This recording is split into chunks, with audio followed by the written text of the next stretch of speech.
Ladies and gentlemen, I bring you a massive treat today.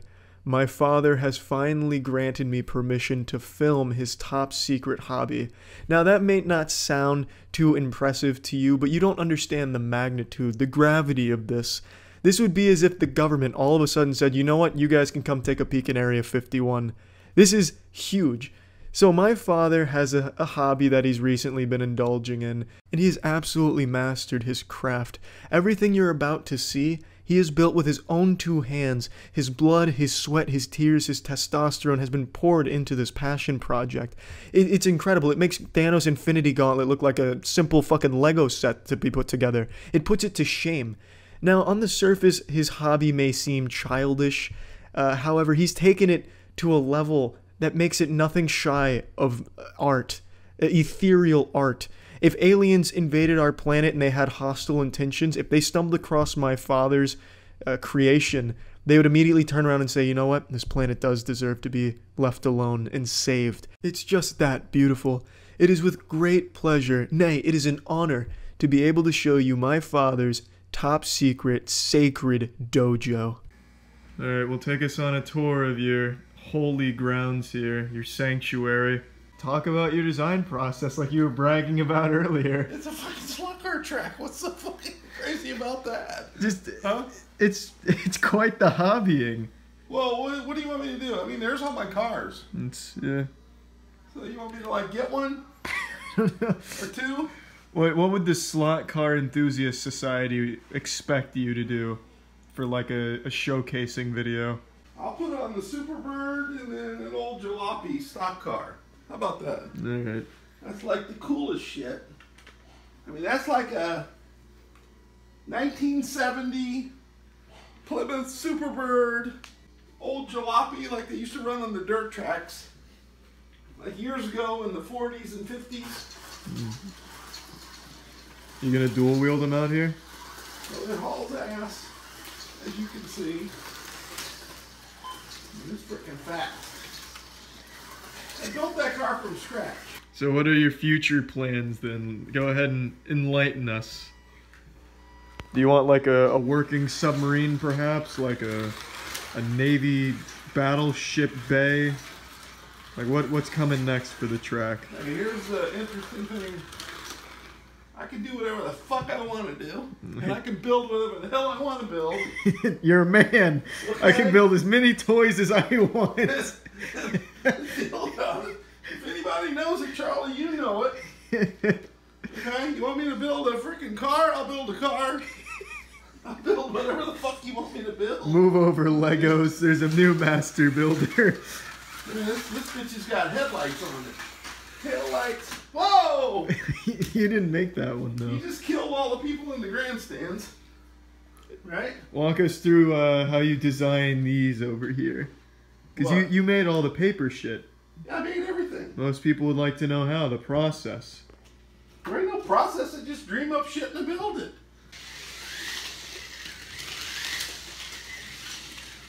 My question is this. Who the fuck's got one of these in their upstairs?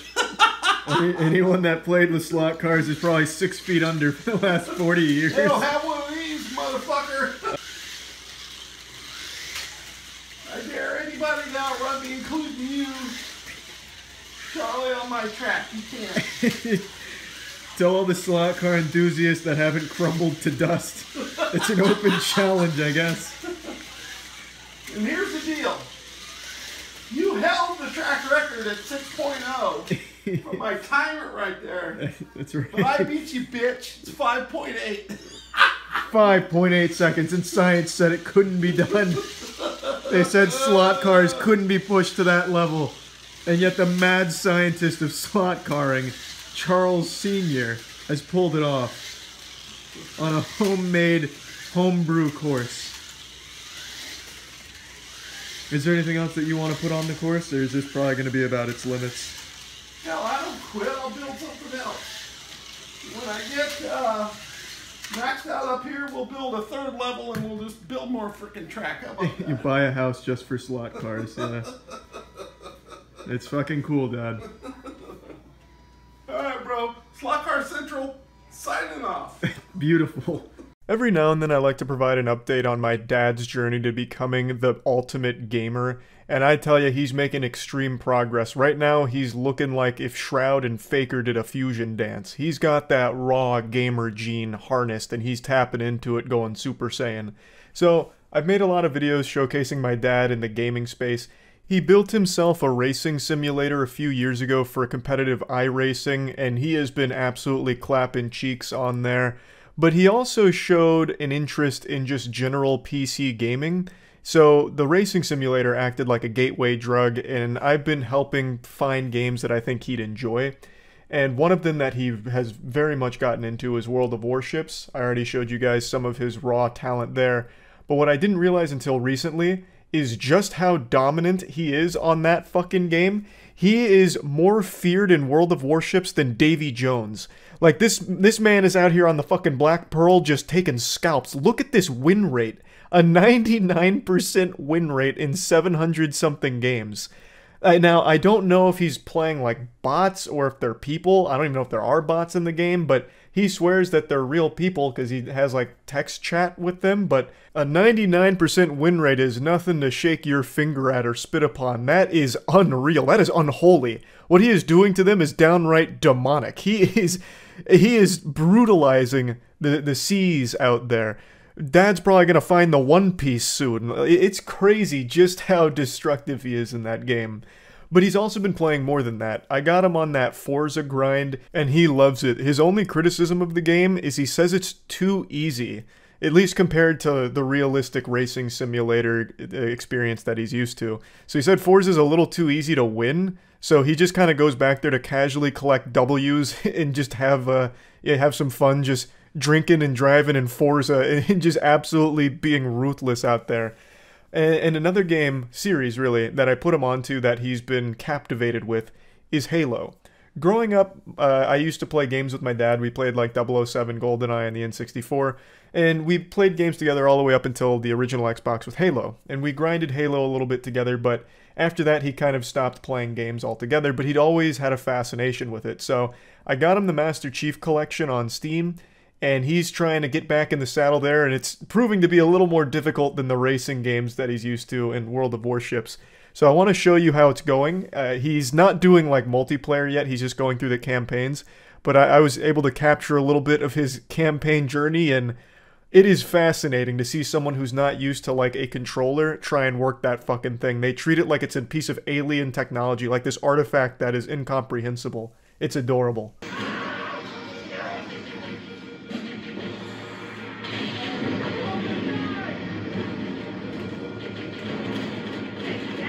Yeah, this whole, there you go.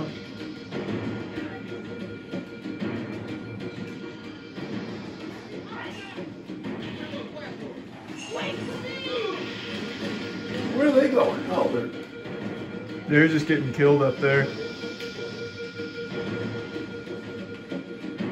I can't go through there, right? Right. I can go through there. Yeah. You probably need it somewhere else.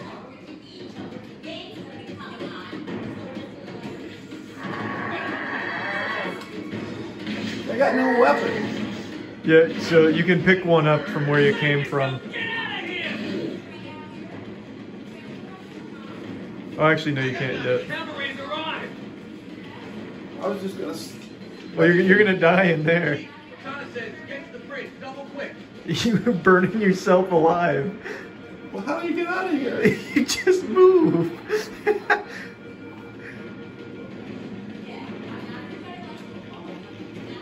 Well, I can't go through these guys. They're your friends. Yeah, I'm stuck though. Where do I go? Like, go down there. Yeah. So jump over them, hit A, and then just go over them. There you go. I did this already, I think. Oh, I mean, 20 years ago when you and I used to play, yeah. See, I don't have any weapons. Not yet. You have to go visit Captain Keyes. Yeah, there you go. What do you think? You're looking. Oh, you're filming it? You little shit. You're looking good. All right, I'm done. I'm done. The Let's Play will have to wait for another day, I guess. Yeah.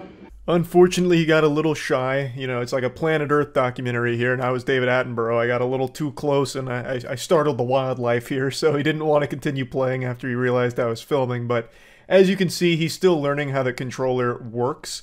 Like I said, he's used to now all of the racing simulator type games, so trying to get a handle on a controller again is proving to be a little more difficult, but he's still having a good time.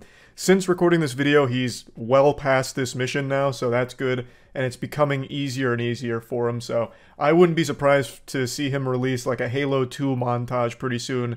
You know, come out of retirement here, you know, put Walshy's OG classic to shame. It's just so fun and wholesome to watch my dad play games, and he'll text me or call me and ask me tips on like Halo and shit like that. It's just great.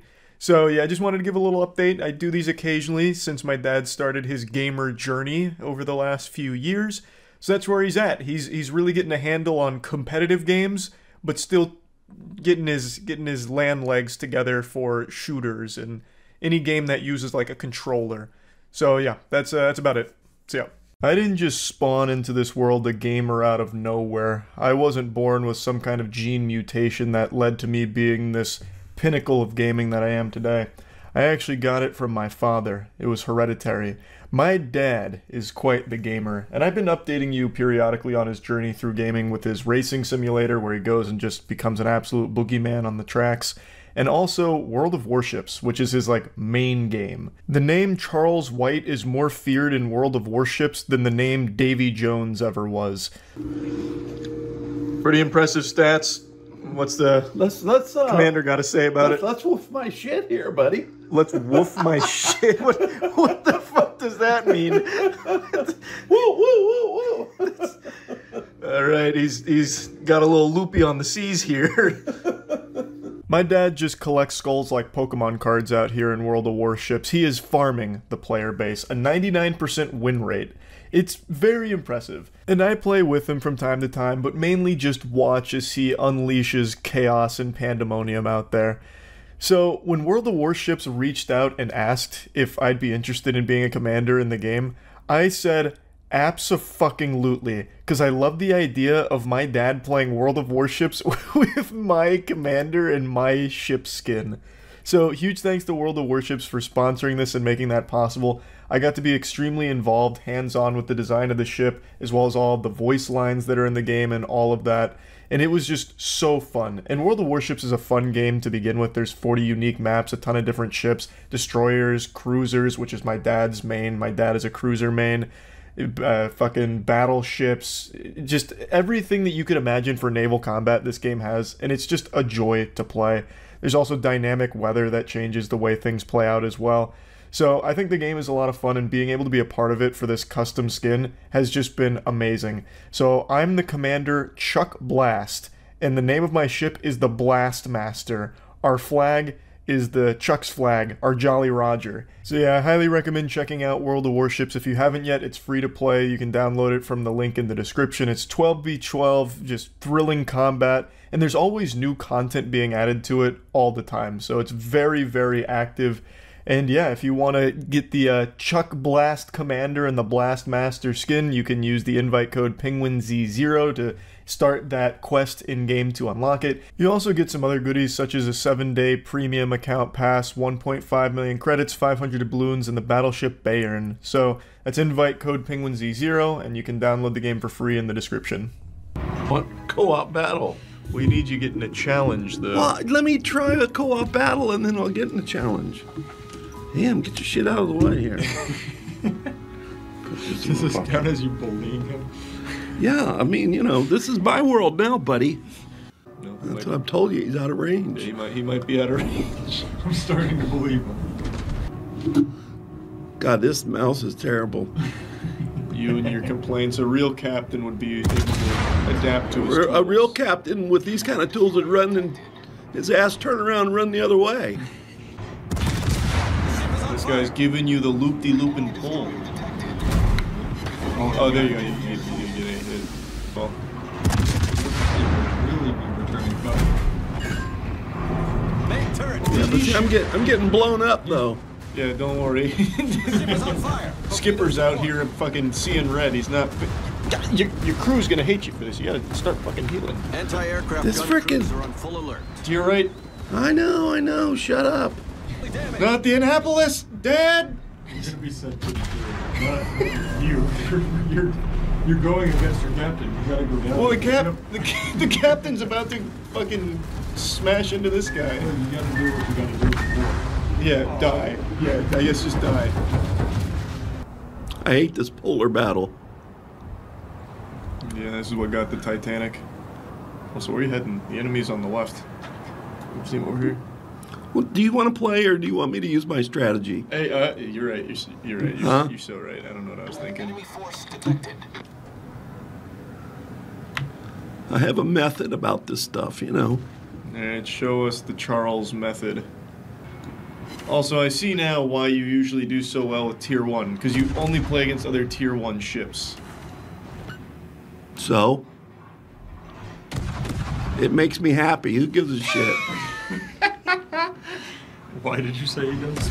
So I didn't know this. It looks like when you pick your tier ships, you only play against other ships of that tier. Okay, so the last battle really threw him into the... Like the veterans. There, blew his ass up. Enemy cruisers sunk. The people that invented this game are nice enough to give you all these tools to be able to play with, to make yourself happy, not giving you orders like you're doing. Like, you gotta do this, you gotta do that. What the fuck you doing, Dad? Jesus Christ. We're off. Yep, show them what the J. Humphrey can do, Chief. I don't think I've shot torpedoes. I've dropped bombs from airplanes before. Well, today's the day you learn. I've taken them off airplanes from carriers. So, are you the captain in this relationship right now? No, I'm just like that really enthusiastic I co-pilot. see. You're like... No, he's that really annoying first officer is what he is. trying to tell the captain what to do because he's a wannabe, that's why. He's running the show. Right. Well, if that's what you call heroes, then I suppose. Go get your own ship.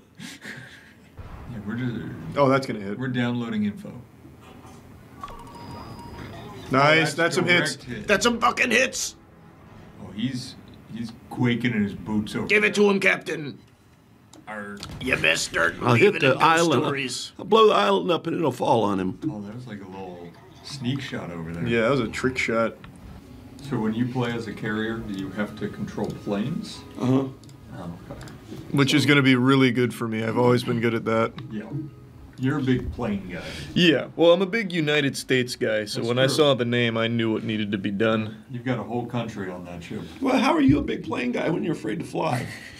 Well, that's exactly why. It hones my senses. Yeah. Oh, this is going to be a disaster for me. yeah, okay. I've got this. Yeah. Why don't you give it a little forward thrust and get the ship moving there, buddy? Well, there's no reason to do that if I'm controlling planes. I need to keep it out of the line of fire. You gotta head the ship into the wind to frickin' take the planes off the carrier deck. Oh, we'll see about that. Don't you know that? Here I come. Oh my God, look at this. See, that was fine. Sure. Who are you, Pappy Boyington and those Corsairs there? Black Sheep Squadron? Is that you? What is it? Pappy Boyington? Black Sheep Squadron, that's God. you. I'm taking Stay the course. I'm taking heavy damage. Stay the course. You're I am. flying Corsairs in the South Pacific, that's who you are. Did you hit him? No, he didn't hit nothing. Nope. But we only lost 4 Corsairs. good men there. Yeah. Okay, I see. I have to. And I think actually the ones you lost were the worst of them. Yeah. They weren't great men. Okay, here we go. These are the good men here. These are the good men. He is just spraying it. I've got it. I've got him. Oh, I think you... Come on, baby. Come on! Oh, geez. Jesus You Christ. missed. How do you miss that? But he's got incredible maneuvers. Come back around, you know? Oh, there goes another one. Yeah, that was Jim. We didn't like him either. No! Jim couldn't fly shit. could Oh, he? God. You blew up the cone. Great work. Hold on, we got one lone patriot left. No! Oh, no. Okay. They got like... Oh, wait. Yep, that's gonna hit. Oh, that was huge. That's Our first confirmed hit there without Yeah. dying. That was crazy. Also, I'm not gonna make it much longer. I flew right into all of them. No, But I led that charge on that guy. Yeah, they didn't expect what's coming. It's about to be though when I'm done with it. There we go. That's finally a hit. That's a huge hit. What? It is dead. Yeah, it's already. You're right. You're right. It was dead. You know what? He's super dead now. Yeah. I heard. He's twice as dead. I heard there were a few survivors. I made sure there was no one left to tell the tale. There were 4 people like, oh my god, I can't believe we lived. I get to go home and see my family. And then 8 torpedoes came in. All right, well, this guy's here. We're gonna slow down and go into the smoke screen, Yeah, and then I'm gonna lead him a little bit here. Oh, he's trying to go home. We're still reloading. He wants to see his family. Don't let him. You gotta lead him more than that. Anti-aircraft gun crews are on full alert. I put on my anti-aircraft gun crew. Is he dead? Yeah, somebody just blew him up. All right, great work. This is my guy now. He led the Great charge. Oh, that'll be a hit. Come on, That's it. I want that guy. Oh, you got all 3 to hit. Oh, that's huge. Wait, just keep peppering him. Yeah. Oh, we're reloading. We're The reloading. problem is it reloads really slow. All right, depth Depth charge. charge. I don't know how long this takes, so we're gonna lead a little bit. Yeah, that's probably smart. Oh, looks like you can do. Oh, you can do Oh. multiple. Oh, you think you're gonna go Yeah, this way? shoot a spread, yeah. Oh, this guy's gonna hate me. He's about to get ruined. You got torpedo? No, you don't have torpedo. Oh, jeez. Somebody Am I fine? just blew him up, I think. No, he's still alive. Switch guns. I'm trying. Captain! All right, we're reloaded. It's time to go. Sorry, bub. Now he has got some turbo jets on him. Too low. Oh, get ruined. All right, switching guns over. No, that's a 21 second. These are my first 2 guns, so reloading. I see. Oh, ship's on fire? Not anymore. All right, watch this. I'm hitting the brakes like Maverick when he slams the wings up. Oh, jeez. Let's heal. 4 seconds. All right. Throw on the brakes and let him fly by. Oh, here we go. Oh, he's sitting duck. You He dumbass. ran it right into the frickin' island. That's He a beached rock. it. Nice. Blow him up. He's getting ruined now. Yep. Oh wow. Wait, his goose is cooked. Shoot right for his smokestack there. All right, and then we're gonna, Depth charge him. Yep. Insult to injury. and then we gotta. Oh, he just figured out how to put it, how to back up now. More depth charges. I like that. I'm trying to switch to gun 1. That's my commander. Oh, I taught Chuck Blast everything he knows. All right, full starboard, Captain. Get skinny. Starboard, amen. Chuckle. Oh, jeez, we got torpedoes. Someone get Let the me. fly swatter. Uh-oh. I turned on my ship radar. That's a direct hit. Oh, jeez, we're flooding. Yeah, he just... But you know what? The crew knows what to do about this. Dude, Return You gotta blow him fire. up before you sink. yeah, you're trained for this. Are you firing, Nice, man? he is. He is. He's just he's hitting him big actually in the rear end there. Port side. All right, wait. Do I have depth charges? Depth charges. Depth charge out. All right, heal. Give me some guns, men. They're not giving me anything. We need stronger men on deck. Just Oh, go ram jeez. his ass. Yeah. You know what? I like that. Desperate Ram him. times. Ram him. All right. Full. Drifted. What's that called on the right side? That's the Poop deck. Full poop deck. That's the poop deck. Oh, that was a huge hit. With 18,000. That's what happens when you mess with the USA. All right. Oh, Yes! he got lucky because he was so fucked. Oh, look at that. I'm dropping another bomb on him. As many of you have learned by now, my father is a prolific inventor. Some experts say there's nothing he can't build. He's like a real-life Tony Stark. He could probably create a faster-than-light traveling device if he was motivated enough to crack the code. And he's channeled his talents today to create something I think we've all had wet dreams about. An automated ass-wiping device. A completely hands-free instrument that'll leave your asshole cleaner than a whistle. Not a speck of grime after a shit, make your butthole look like it's factory new mint condition. Now I know some people in the comments will be quick to point out, well, Charlie, this has already been done before, it's called the bidet. And to that I would say, well, fuck you, you disgusting slut. A bidet is suboptimal compared to my father's innovative invention here today. A bidet leaves your ass very soggy. My father's invention does not suffer this drawback. Why? Because I'm not ready. You have like a whole Shark Tank pitch? Yeah, I got like a whole pitch. Roto Wipe. The newest innovation in automated ass wiping. That'll rip your asshole right off. All right. That's nice. That's huge. It's like Mach 3.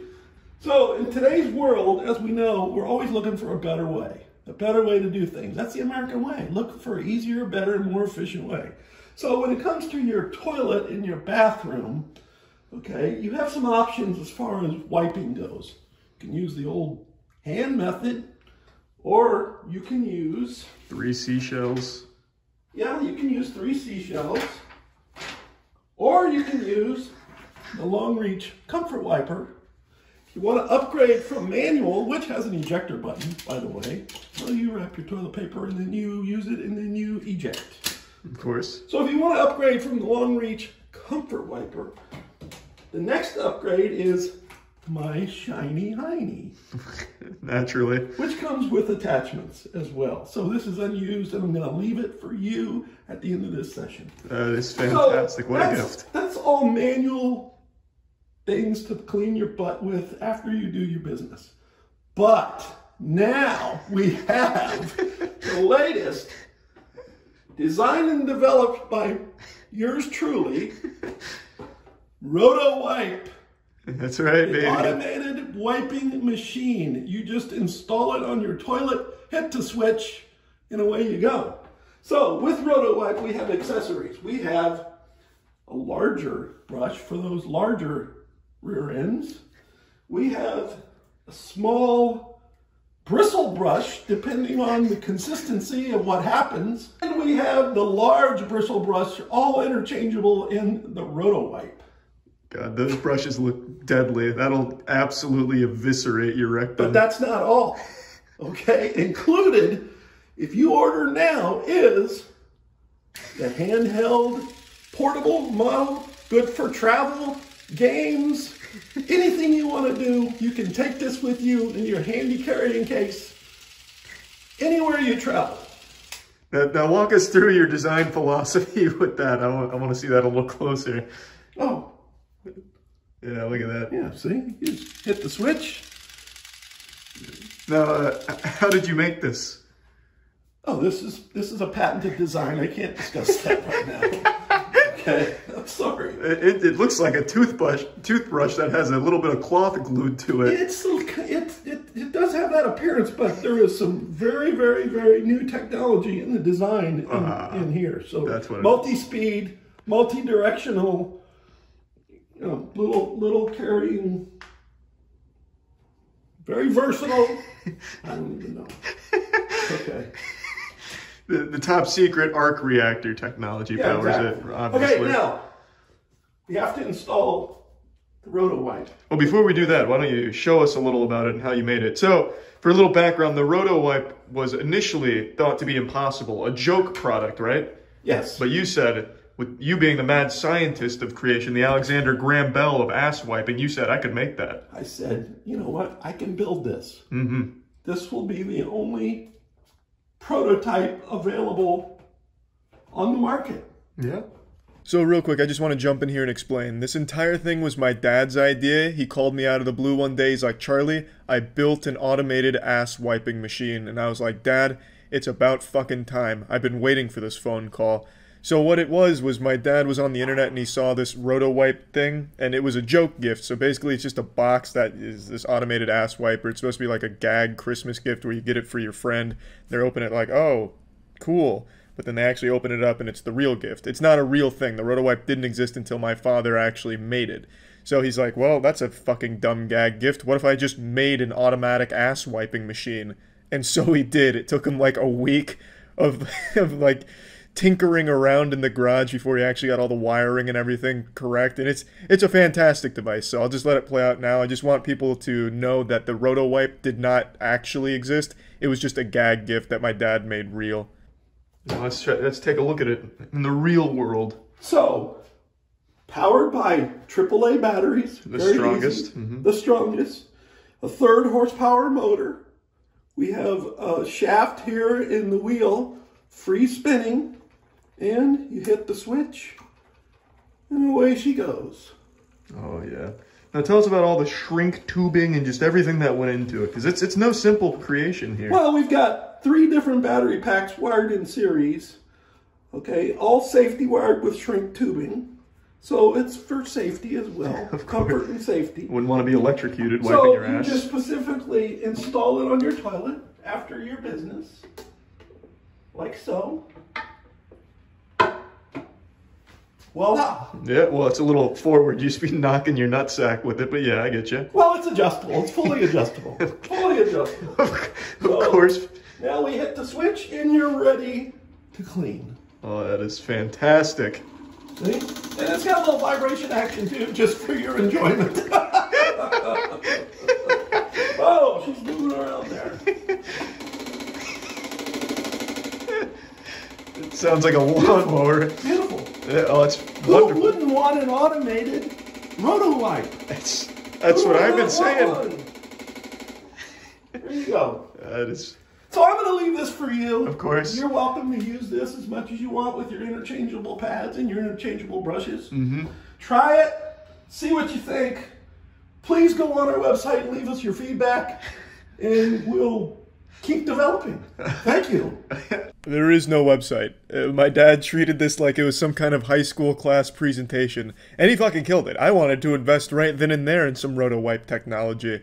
But yeah, I just thought this was a fucking awesome invention. My dad really had a lot of fun making it, so yeah, that's about it. So yeah. My dad doesn't really like to be photographed or videoed or anything, so getting a photo or video of him is like getting a photo or video of Sasquatch. It's fucking rare, and sometimes people just don't believe it. But the last time I showed you my father, I was showing you his slot car track, his top secret experiment in the upstairs of his house, and you guys loved him and his track. So I thought, you know what? Let's team up with my dad again and build something else equally as incredible. So I thought it would be a lot of fun to take the Lightning McQueen toy car that I've used in videos before, such as when I showed off Tetra when we first got her as a puppy. No, this video is not in slow motion. This was the old top speed of the Lightning McQueen mobile.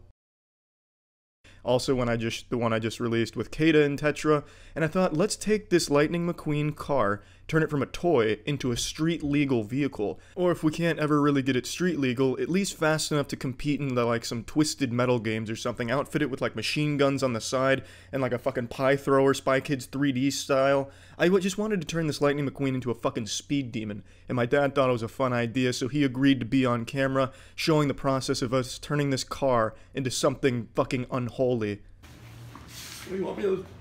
Well, explain the process here. So we're turning Lightning McQueen into a really fucking fast car, so how are we doing it?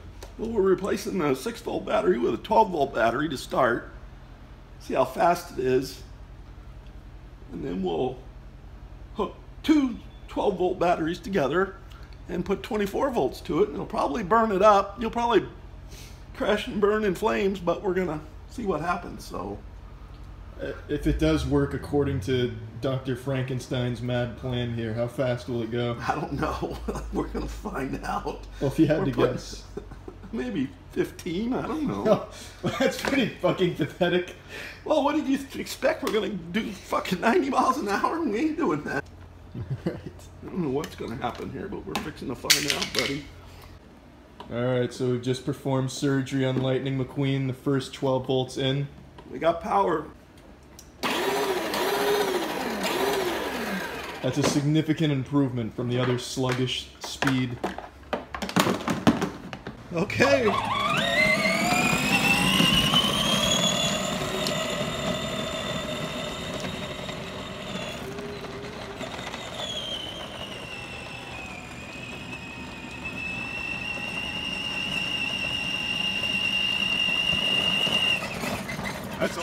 That's twice as fast as it was before. That's a lot faster than it was, but I don't want my hair blowing back and eyes rolling into my skull. Oh yeah, listen to that. Listen to that raw power. Whoa! I think we just blew the bitch up. No, did you? No, it's still got power. Turn that thing off. All right, here we go. Thank God Lightning McQueen survived. Thought I just lost both my car and my father. I don't know what the hell that was, but you're gonna put your ass in this seat. And you're gonna freaking. I hope I don't. Holy shit! I hope I don't get electrocuted. All right. Right. Ready for a test run? Rev her up. If it... Let's see those wheels Hey, it's spin. smoking. Whoa. Oh, yeah. Holy crap. Now that's power. Whatever that is. There's the part that it blew off. I don't know what the heck that is. That's probably some safety regulations. That's a piece of Lightning McQueen that exploded. It's intestines. We'll just put it back in the car. All right, here we go. Okay. You on? Turn her on. This is fucking terrifying. I hope... Is it gonna explode? I don't know. If it does, just bail out. Holy crap.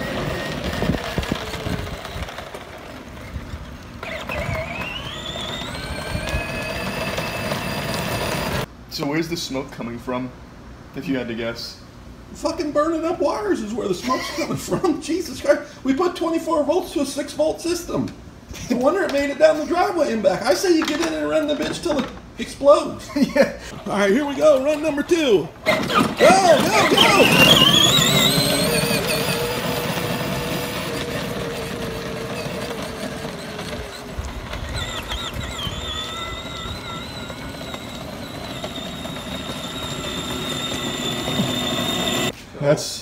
That's fucking hauling now, doing Lightning McQueen proud, about to travel through time with that.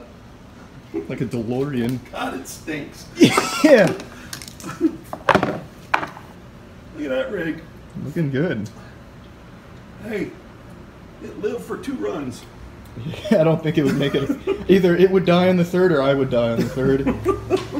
That was fun. That was a lot of fun, yeah.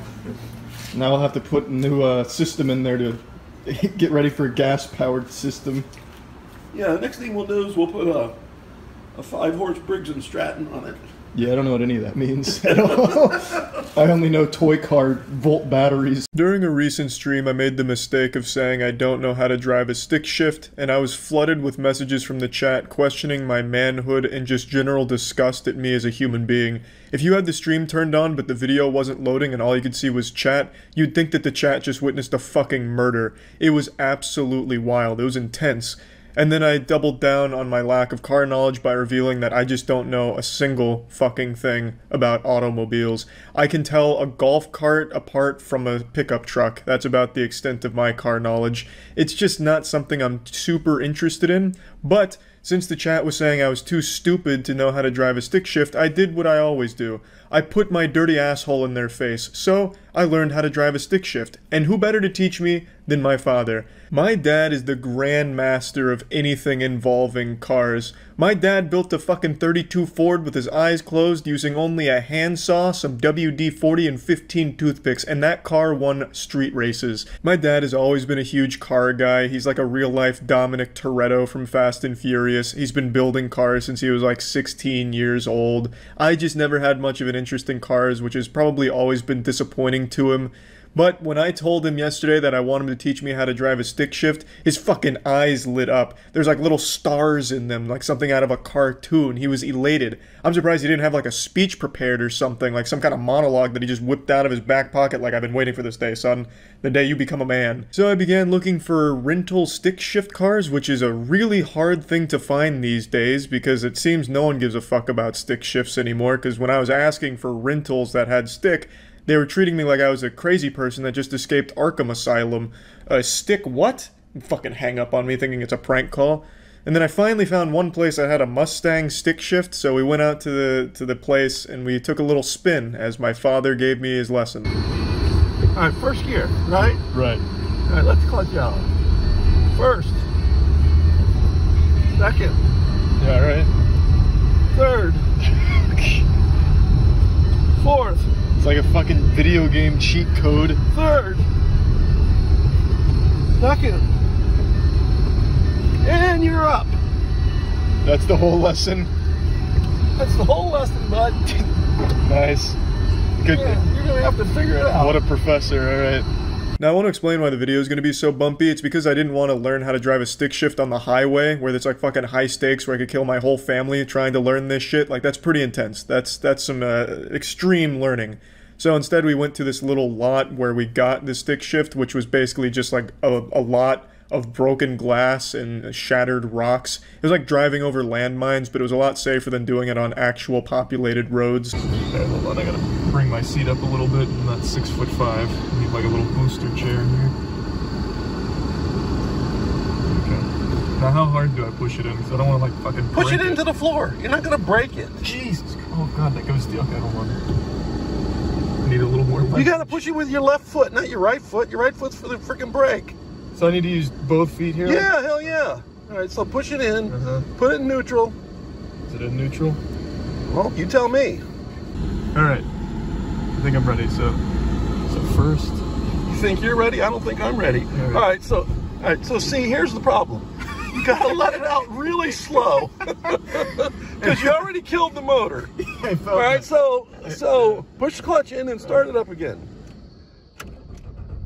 All right, now she's purring. All right, now let it out really slow. Okay. All right. Oh yeah. There. Oh. She was chugging along there for a little bit. Okay. Yeah, but you got to give it a little bit of gas, or else push it in. I was giving her all she could handle and more. All right, go ahead.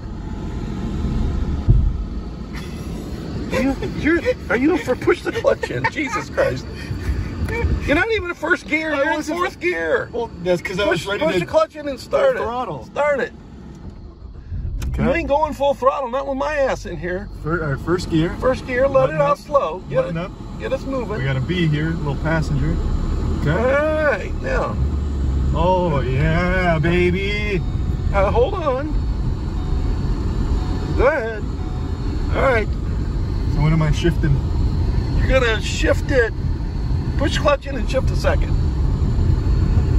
Yeah, baby. Oh, you got this down pat. Well, I've already mastered it. I'm gonna start hitting the fucking drift around the corner here.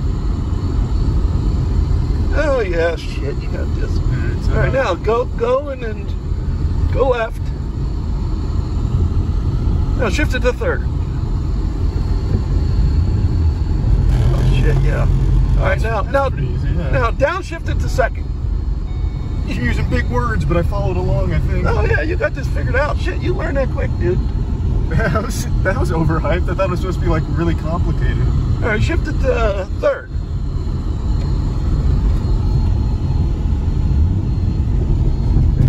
Oh. You're in fourth. This is fourth. Push clutch in. All right. I'm going back to first. Go back to first. Hold on, I've killed this here. Hold on. All right, so when you come to a stop, you got to push the clutch in to keep the motor running. So, okay. All right, go straight. Oh, there it is. Third. I'm getting a special bond between man and machine. Hold on. I want to make sure I'm going straight so I can focus. You're in neutral. Why are you trying to put it in goddamn fifth gear? Put it in second. Hold on. There we go. All right, now shift it to I third. had to find her sweet spot. All right. It ain't no fun driving in this lot that's freaking rough as shit. What gear are you? Quit revving it up. Jesus Christ. Well, I feel safe. Hold on. I feel safe in second gear. Well, you can't drive down the highway in second gear. Well, you'd be surprised. All right, shift to third. Hold on. I gotta work up the confidence again. Easy. Let's see the hand movement. Huh? That's good. You killed it. It's okay. All right. It's just Try it again. we're getting warmed up. Hands got a little cold there. All right, let her go. First gear. Easy. All right, let's watch this masterful driving skill. Second. Oh, that was smooth. What a transition. Oh yeah, baby. Vin Diesel would be very proud. I'm part of the family now. Did I hear you say third? Third. Bang. Look at that. Look at that. Look at that. Third gear. That's so easy. Oh my God, I'm becoming a real man now. This is where men are made. I swear to God, I will get out of this car and be like 5 inches taller. Easily. What the fuck did you just say? Fourth gear? Fourth. You're insane. Woo! What did I hear? Did I hear a downshift? Downshift. Downshift. Downshift. Oh. Downshift to second. Oh God, now we're getting crazy. Look at that. Look at that. Look at that. Back to third. All right, if you say so. And you missed it. Hold on. Hell of a job. You missed it. There. Put her in there, bud. There it is. All right, there it is. We found her. All right, stop the car. Let's see if you can stop it without killing it. Clutch, brake. Clutch, brake, and Easy. victory. That's easy. Yeah, driving stick shift was easier than I could have possibly ever imagined. I think that is one of the most overhyped activities there is. Now that I've become the avatar master of all 4 gears here, I can say with a high degree of certainty that driving a stick shift is fun, but if you use a stick shift as your primary transportation automobile, you've made a mistake. It is a headache if you're going to use this for your daily commute all the time, going from point A to point B, having to shift gears and shit.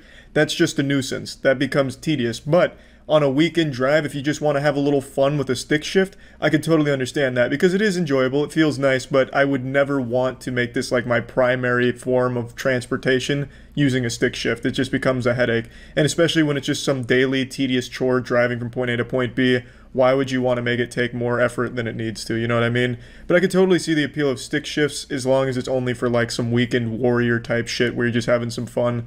But yeah, it was a lot easier than I thought, so I think stick shifting is a little overhyped, but it was still worth learning, so that was fun. That's about it. So yeah. I've had this chair since I was a teenager. It's approaching 10 years old, and it's actually held together by socks with pillow feathers stuffed underneath them for cushions because the cushions rotted away about 5 or 6 years ago.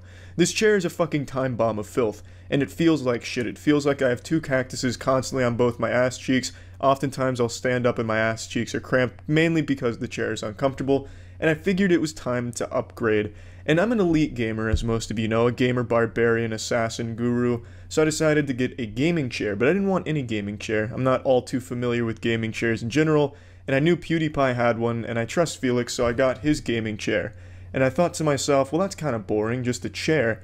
Why not take that shit to the next level? So I recruited the East Coast top engineer, my father, and my dad and I built a historic machine, a fucking weaponized gaming chair on wheels. It's like a goddamn twisted metal contraption gizmo. It looks like a Mad Max style dinghy, like a dinghy that would be used in a Mad Max universe. It's fucking awesome, and I'm gonna show you the process of how we built it and how fast it goes. This bitch pumps up to 40 miles an hour. This shit hauls. This is a world first, baby. Alright, so what are we doing today, Dad? Well, we gotta put this chair together first, which I think you're gonna do. Yeah, that sounds about right. And then we're gonna try to mount this chair on this hot rod. Yeah, you very specifically wanted me to record you bringing a toolbox. So I had to go get a Phillips screwdriver. This is your toolbox. Really? This is your toolbox? So you wanted me to record you insulting me the toolbox you gave me. Why don't you have like a real toolbox? You gave me that toolbox. That's because I know you won't do nothing. This is pretty nice. Yep, chair's all done. Now we just have to take the crazy cooler off and then mount the chair to this. Which shouldn't be too hard. How do you like the gaming throne? Go ahead, I'll just watch you do it. Fine. Alright, here she comes.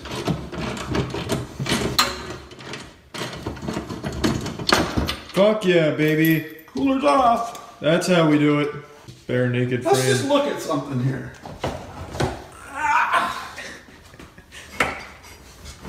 Oh yeah. That fits beautifully, like it was made for it. Oh yeah. Well, the only problem is your feet are gonna hang out the front with no place to put them. Nah, I'm 5'6". My feet probably won't even come near the end of the cushion. Now we could build something out here, a bar to put your feet on. That might be kind of cool. Outfit it with a nitrous oxide booster and shit. Yeah, I see what you're getting at. Alright, what's the sit rep? What problem have we just experienced? Your crazy idea to do this in the first place. That's the freaking problem. So, what the situation is we got it stripped apart. The chair's too big this way and hits the tires, so we got to get the chair up off of the tires, and then we're going to take the foot pegs that originally were here for to put your feet on with the cooler, and we're going to mount them out here. So you can rest your feet on here so when you steer, but the chair's got to get up off of the tires, so we're going to have to build a bracket here to raise the chair up. Now, what the fuck is a bracket? I obviously know, being the son of See this black thing? Yeah. That's a fucking bracket. Well, I knew that. It's for the people at home that may not. The people at home know, believe me. Are you serious? You are way out of touch with the internet. Oh my god. Alright, well, we just gonna have to do some engineering here. That's the whole deal. Our specialty. Yeah, our specialty, right. So we've encountered a new boss. The most caveman.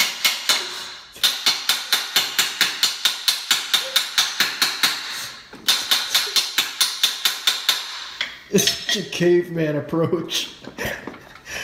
The bolts don't line up. Hit it with the hammer. Go ahead, hit it. You know, I gotta be honest. I don't think hitting it with the hammer is doing anything. Yeah, it is. Hit it.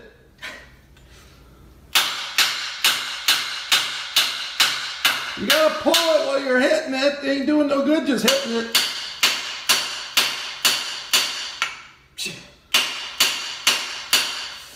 Fuck! Come on, hit it with the hammer.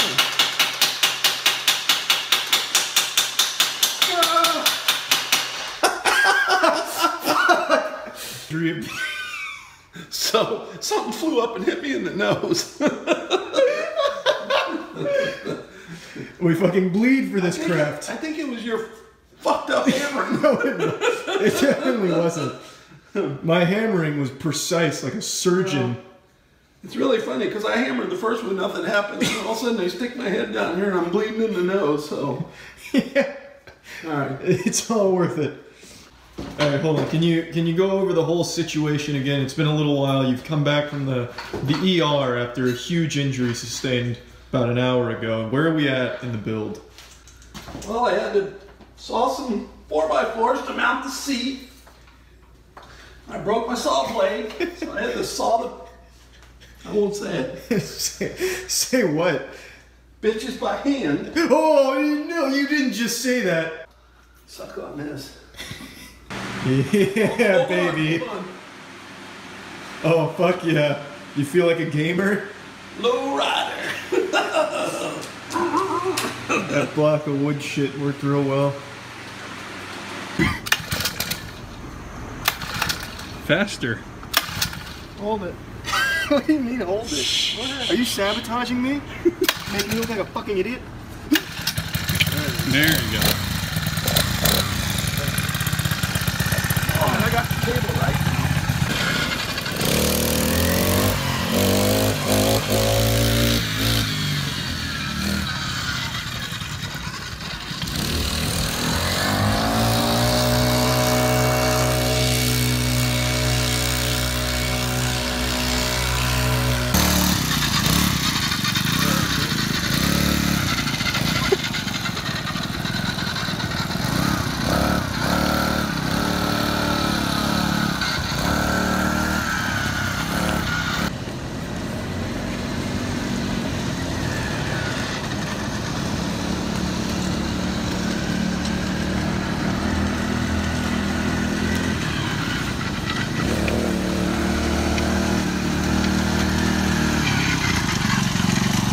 Morning, gamers.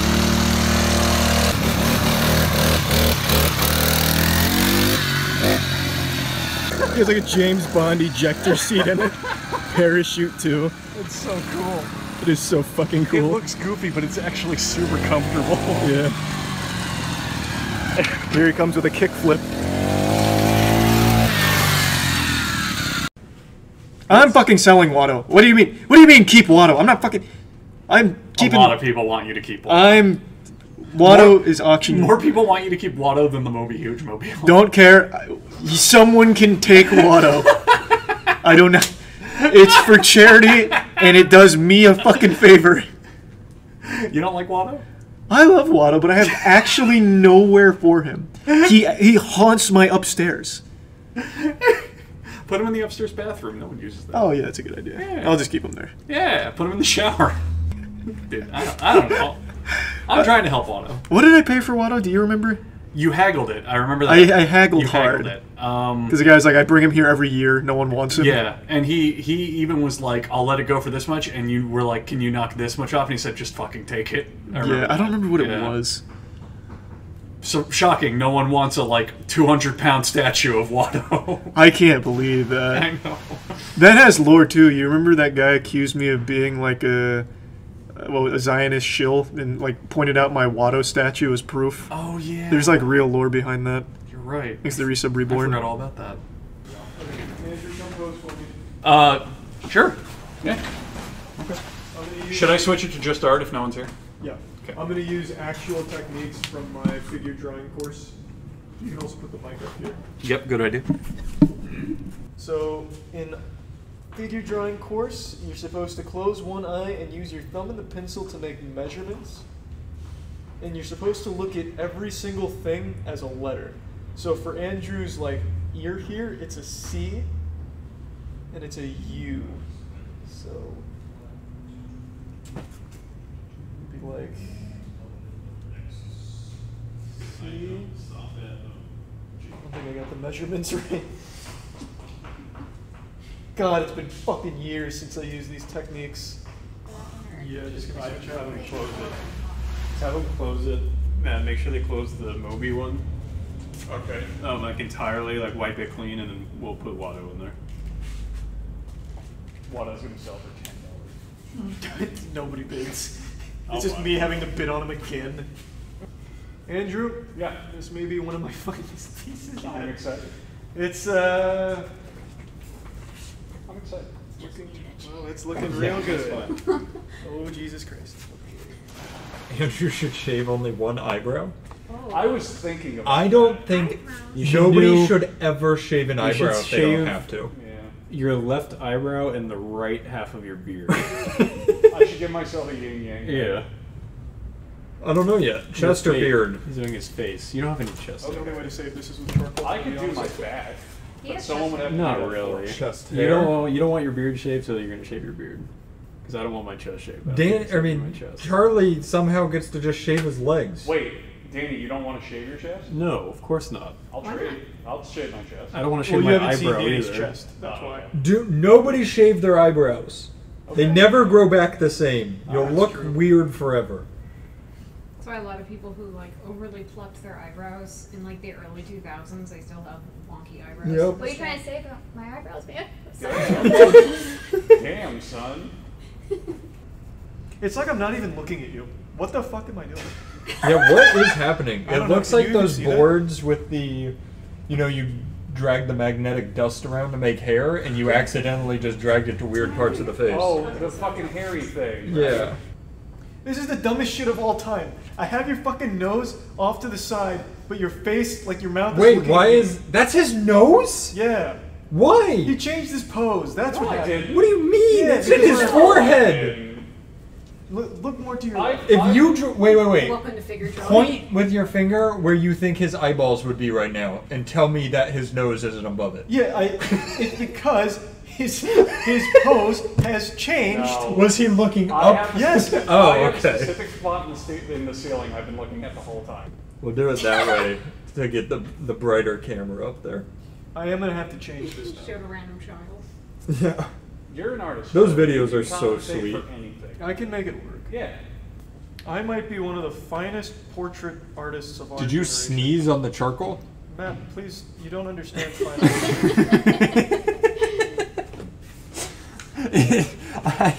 I am going to say, part of my technique. Are we done? it looks like you.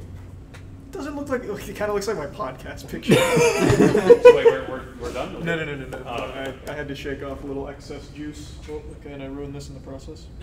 A little excess juice. Charcoal juice. My juice was coming through. Dead eyes. No. No, The eyes are great. They're just not done. He's not done yet. Yeah. Justifying. They look a little anime-ish, the eyes. Well, the eye. It's a bit It's not inspired by filled anime. Right. I want to be like I'm looking in the mirror. Andrew Jill. I think you'll be very pleased. This is where it all comes together. Yes. Oh, baby. This is when I do my. Is that the mouth or the mustache? Well, I haven't done the mouth yet. Okay. I'm just making sure. Like his nose. There's like 10 feet between his nose and his mustache. G-Punk, thank you for the dono, and Cranksock, thank you for the No, keep it going. donations. It looks good. Keep it going. Yeah, you don't get dimensions yet. We're nearing on $125,000 donated in a day. The really cool thing about Charlie's kind of streams is if we want to hit a goal, we just will never stop the stream. That's our secret sauce. Real artist hours? Yes, this is when Charlie awakens. This is when I do my best work.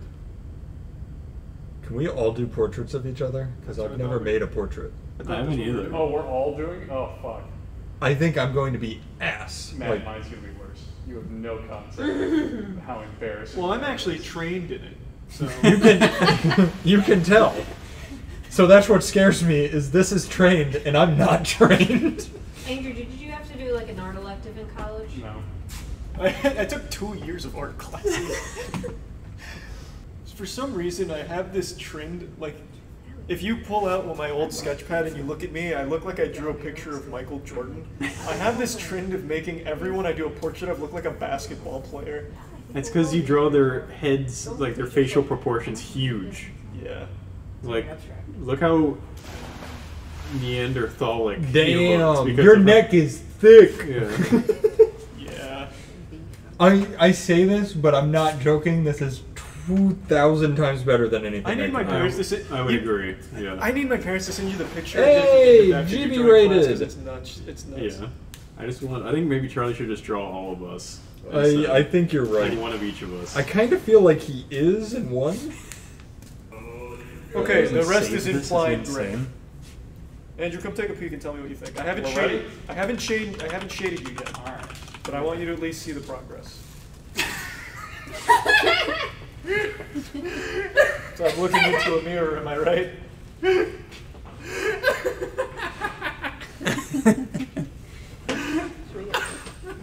I was really off to a good start with the ear. Why did you give me sheep hair? Well, there was a lot of nuance that I was trying to capture. My mouth is so small. Why? What's this shirt? It kind of feels like it's out of Black Panther. No, it's so this. Imagine this is all gray. Oh, it's okay. implied. I This look looks like like young a- LeBron James. This looks like medieval Christian art. Yeah. Like this is supposed to be like one of the 12 disciples, painted in like 1200 AD. Yeah. Oh fuck, that's so good. Jeez. I would pay 10,000 for that. No, We're at 120. I need to show you what I actually look like when I used to do that. Do you want to sketch somebody else, or do you Yeah. want somebody to sketch? Wait, No, you're I'll not sketch you're not done yet, are you? Yeah, it's not gonna. I can't save it. I can do a lot of magic when it comes to art, but All this right, is do too Mad much. next. What's the pain in his voice? Do I want to know the difference between that and me. yeah, do Mad next. You, Yeah. you expertly captured my miracle mile, which is the gap between my nose and mustache. Do you want props or no props? Are you a props kind of Yeah, artist? yeah. Please bring a prop. Holy shit. We can. I don't know. It doesn't matter. to It's me. on there. It's in a slot, but we can change that into the headshot if you want. It's really up to whatever chat wants. If you want Andrew's portrait, that's fine. If not, that's. I'd say also- let's change number 10 to the personal Yeah. headshot portrait. Yeah, that's probably a better. So I'm trying. My mom's gonna send a picture because I actually like when I did those. I was pretty good. I did a self-portrait of myself that is nutty. Yeah. It's like actually nutty. Unironically, I thought I was gonna come in here and draw Andrew like photorealistic. I seem to have forgotten that I don't do that anymore. I look more like you than myself. Yeah. It's gonna be cool. It's gonna just leave like a dot spot. of color, Yeah. Or if we don't reinforce it All right. correctly, it's gonna blend. Look at how good this self-portrait was towards the end. This is when I had short hair. Ooh, I got look at nutty. those eyes. Whoa, yeah. I captured a whole feeling of Charles' mysterious anime arc. There we go. Oh, look at that. The way it's blown out on the screen. Does it not look good on the screen? Charlie, I don't think you've lost your touch at all. I mean, my portrait, your portrait, it's like Yeah. night and day. It's the same shit, you know? I like to go to the very top of the page so I have no room for the hair.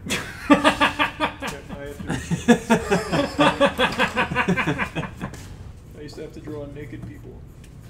And then I ended up making my parents send her an email saying I was too religious to be seeing penis, so I didn't have to keep drawing naked. Wait, really? Can you imagine? Can't confirm that story. Charlie's dad told it to me the other day. Oh my What? god. Did he? And you were in college at the time? Why did that come up? We were talking about art. Oh, They were naked. Can you imagine if you walked into a class though and I was your naked model? Well, I wouldn't have quit. I'd feel What would so you, would you just be like, oh my god, Matt? I'd be like, wow, this is weird. Wait, I'd Charlie, come over and you be like, Charlie, it's been so long. I'd be and like, give you why a didn't hug. they get the like most manly man ever to come stand naked? Danny's so good for my complex. You did that while you were in college? Yeah, I just didn't want to keep drawing Oh dick. my lord. I was like, there's a lot of fucking dick to keep drawing here.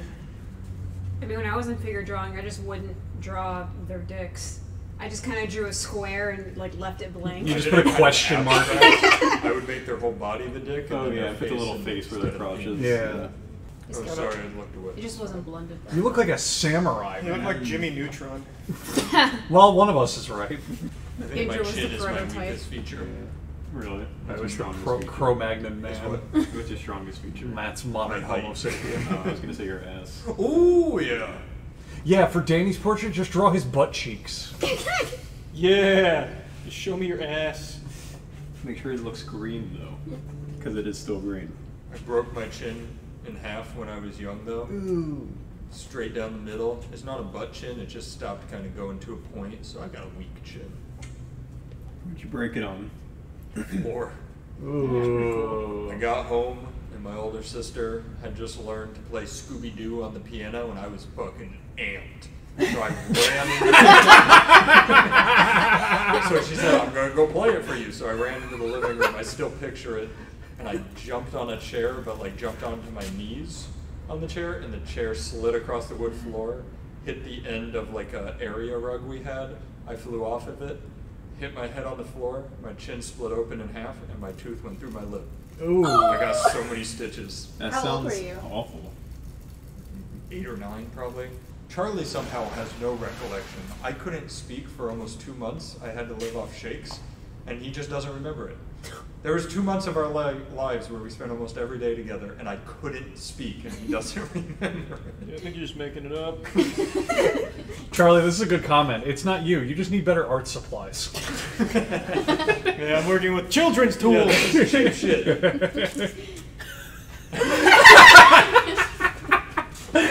Looking good. Sorry for that. I'd say just wait till I'm done shooting. So we're not longer. This needs to be more straight on. The camera. This is glorious.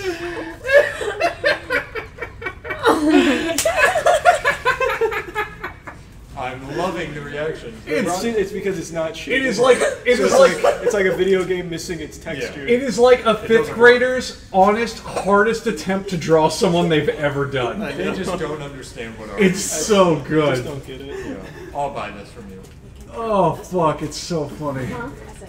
I'm good at pretty much everything except fingers. So this is where it could get messy. You want me to change? I can No. Oh, here with the man himself. Hang on. Hey. Oh, hey! Pausing the programming. You want me to stand there and hold it up? Oh, Yeah, show them a real portrait. I can. Can you make this big, Andrew? What do you? Yeah, I got it. You think this is like a? He didn't have a beard back then, so it might be a little hard to recognize him. Do you think this is like a classic? Right. Looks like Jake Hill. It's the best thing Charlie's ever drawn. Oh, now I feel bad for saying that. When he first brought that up in the video, I was in absolute tears. Here, Charlie. I'm gonna have to part with it pretty soon. I know you. Oh, I hate that. I know. Hang on, I gotta put Stand there the. like that. Which camera do we want? Yep. So, I told you it was good. Ooh, we got some more Mr. bids. White, who's that drawing of? I think We that's, just had a lot more bids coming. I don't know. It's not Charlie. We're up to Well, that's Hang on, hang on. 530. What's a start? That's my ass, and I assume. That's Andrew. That's supposed to be me. That's not good. That's not good at all. Well, you gotta remember, he's using charcoal, you know, his colors are limited. My supplies. I'm good. Who the hell painted that? Andrew did a self-portrait. Yeah, that was Andrew. That sucks. No, Charlie drew me. That's Charlie drawing me. Hey, How much did the movie Huge sell for? Took it You off. took it off the There was a market. bunch of just fake bids on it. Don't uncover it, you madman. I thought you were gonna walk over and just take it off. I'll pay 20 grand for it. No. You're not paying 20 grand for I your built own that bitch. Come on. You're not paying 20 grand for your own invention. That's not how negotiating works. I already own this. Here, take $20,000. Yeah, that's how he negotiates. I'll pay 20. No? Okay, 25. 30. I do appreciate how much effort he's putting in. How does he simultaneously look skinny, overweight, and athletic at the same time? That's the Charlie art style. I won't shade it yet till you okay the basic design. Oh, I'm looking at Andrews. You know, and I'd I'm say realizing Charlie should how draw me, but excited I am. think I'd be a little offended by the way it looked. Yeah, I think you'll appreciate it. It's style. What is I look like the slug from Monsters Inc. with my own. Well, you should have had a better post. That's on you. I only draw what I see. Chubby arm. Oh, That Is was this really the good. separation of my waist? Yeah. Because I don't have legs. It's like Well, I not wear. you- yeah. He's wearing a I'd dress. let you draw me. Holy Holy shit. I love the man bun. Yeah. Yeah. I think the proportions in the face are great though. Oh, yeah. I really I look- measured those out. I look sluggish, like I just crawled out of a sewer. It's like a pile of goo and sprouted a head and arms. I also love the baseball bat not lining up. No, it's just such a heavy It's bat. It's no- starting to bend a little bit. Huge boy. Oh. Can we pan the camera up a little? We can't see all of it. Yeah, it's pretty- it's pretty big. There you go. Huge boy. Huge boy! My favorite part is when I made a request, can you write Super Spicy Man? And he wrote artistic rendition of Huge Boy. I thought it worked better as a comic. I can change my Twitch name, right? Yeah, well, this is your manga adaptation. I love it. That is actually so good. I'll pay this off for you.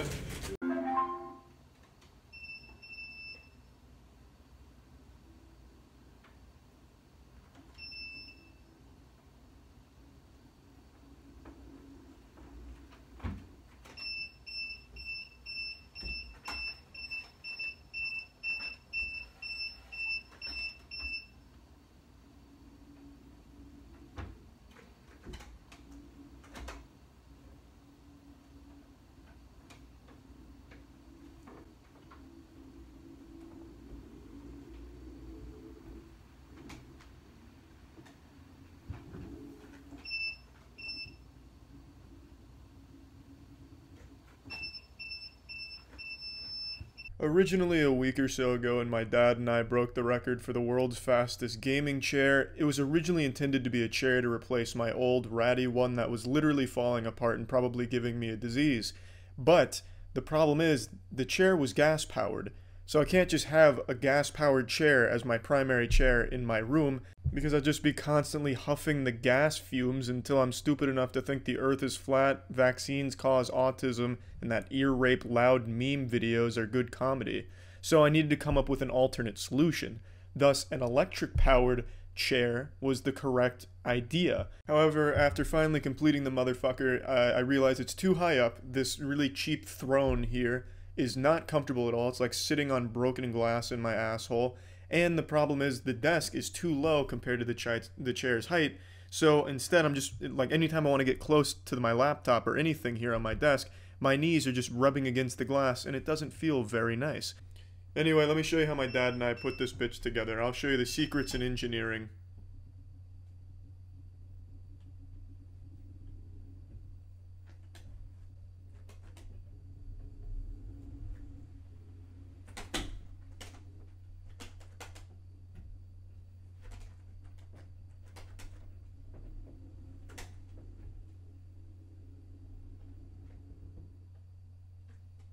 Well, this is internet superstar sensation Papa Charles. What are we making today, Dad?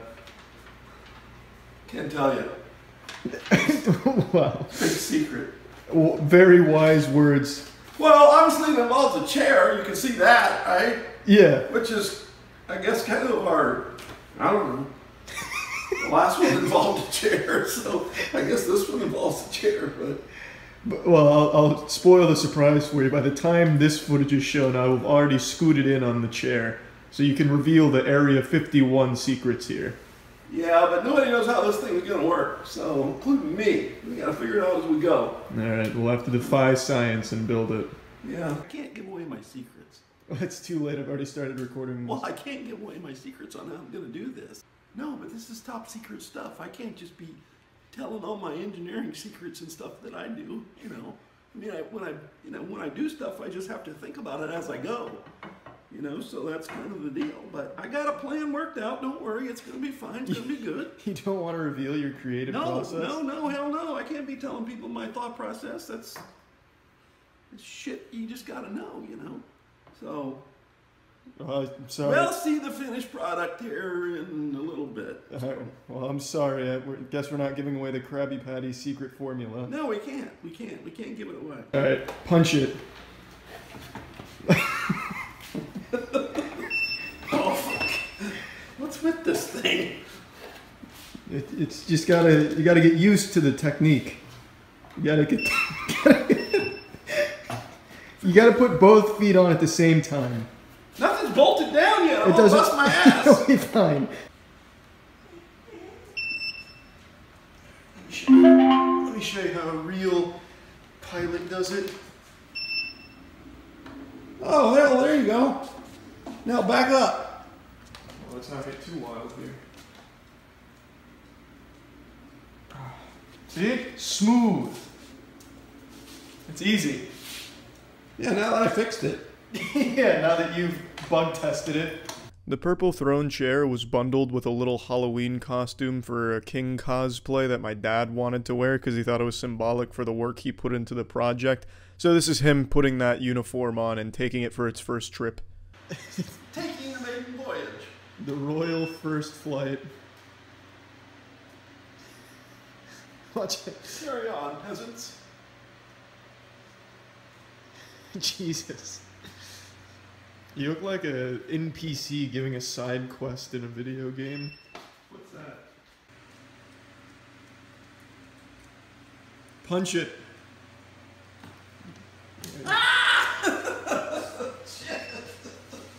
It's been a little while since my father created something new with his bare, meaty, manly paws, and I'm happy to say he's gone back into the secret laboratory like Dexter and has come up with something beautiful. He's like Q from James Bond, just a fucking entire garage full of gadgets and toys, and I'm really excited to share the newest one with you. It is a 1911 Harley-Davidson motorcycle that he built with no instructions, just absolutely freestyled that shit. He played that on hard mode, expert mode, no build path or anything, and he put it together and it is magnificent.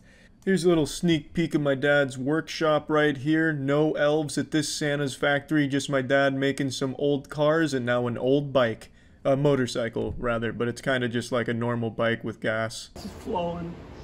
So what does the number 25 represent? Is that special? My Cope Racing, baby. It's our old race car, don't you know that? That's cute. Huh?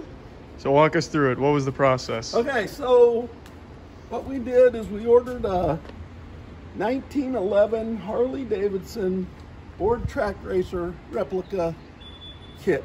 Comes in a big box with thousands of parts, no instructions. Yeah. So you're on your own putting this thing together. There's nothing out there to tell you how. The people, you can only contact them on the internet. So it's been quite a project, but I don't know, we're gonna find out if it's gonna run or not. I'm excited. Been working on this about a month, so let's see what happens, want to? Yeah, get on there. All right. You just gonna take off? Well, you gotta pedal it and then you gotta pop the clutch and see if the engine will start. So. That's good technique. Rolls. And turn over. Hey, tramp. Oh, tramp's out. All right, ready? Here we go. You're making me concerned you're gonna kill yourself out here.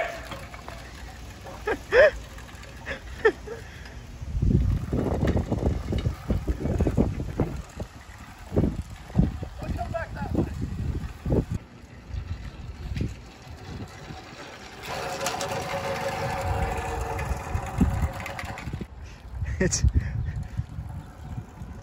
Yeah, I'm pressing the whole run. yeah, the world's slowest bicycle. All right, I gotta check some stuff. It's a gas-powered wet fart of a bicycle. Drew, what went wrong on the maiden voyage? I don't know. I'm not getting no spark. So I'm gonna try it one more time, and then if that doesn't work, we gotta go back to the drawing board.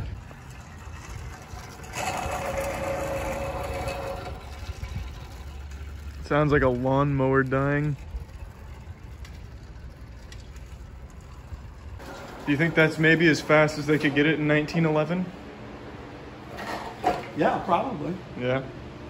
Probably so. Maybe it's running as intended. No, it's not running at all.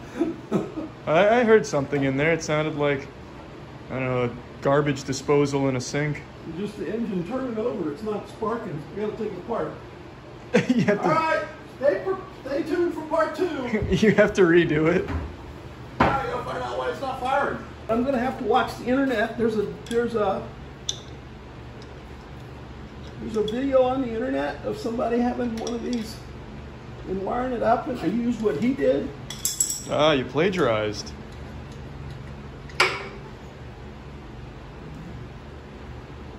What are you smelling it for? I'm getting gas. See, so how much of that engine block did you build? The whole upper end. How confident are you in your fix? We got spark, we know that. All we need is gas and it'll run. All right, pump it.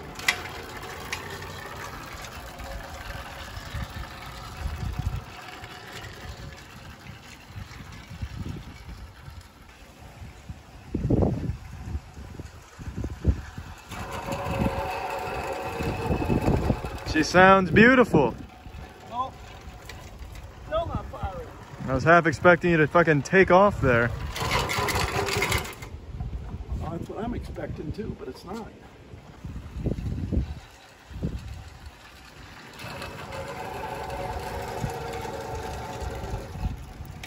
It sounded pretty good, like a swamp monster.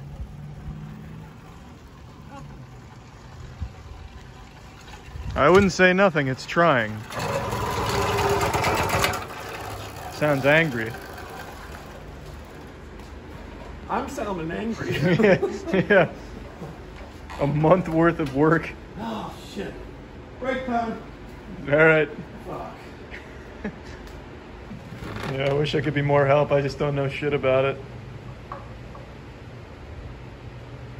it. Would you like my opinion, though? You gotta pedal hard as fuck, maybe. Really gotta get after it. What's your strat? You riding it without the condom on or whatever that is?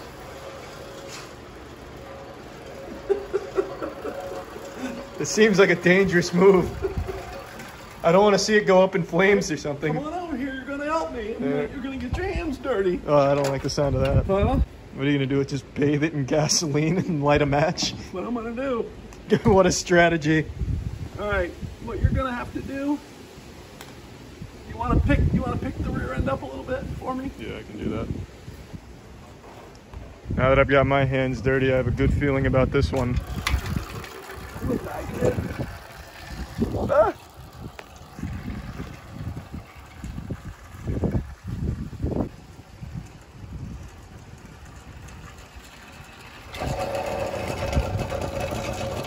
That's the one. Trying to run. It's giving it all she's got.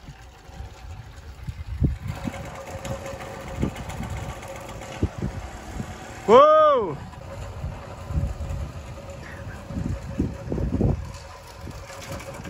It sounded like it went for a minute.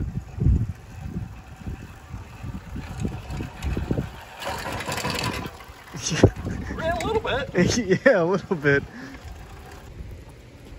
Not getting much gas. Are you just gonna apply it directly? Now that you've waterboarded it with the gasoline. I'm gonna make you push me this time. I don't want to fucking push you on that. It's gonna shoot flames out of the back with the way you've got it set up right now. You've got the goddamn gas wide open. Go big or go home. I like it.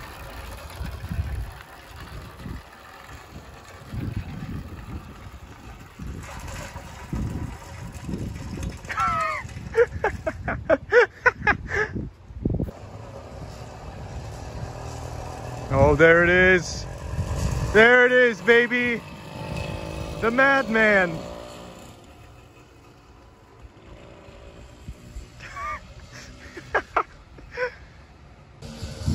Oh, baby. Is that a land speed record?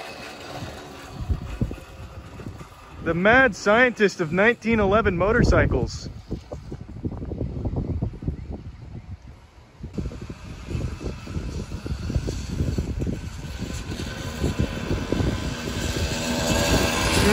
Look at that speed. God, it smells like shit coming by.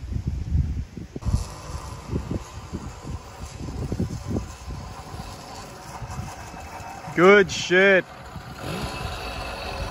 Now that was a big ride. Yeah.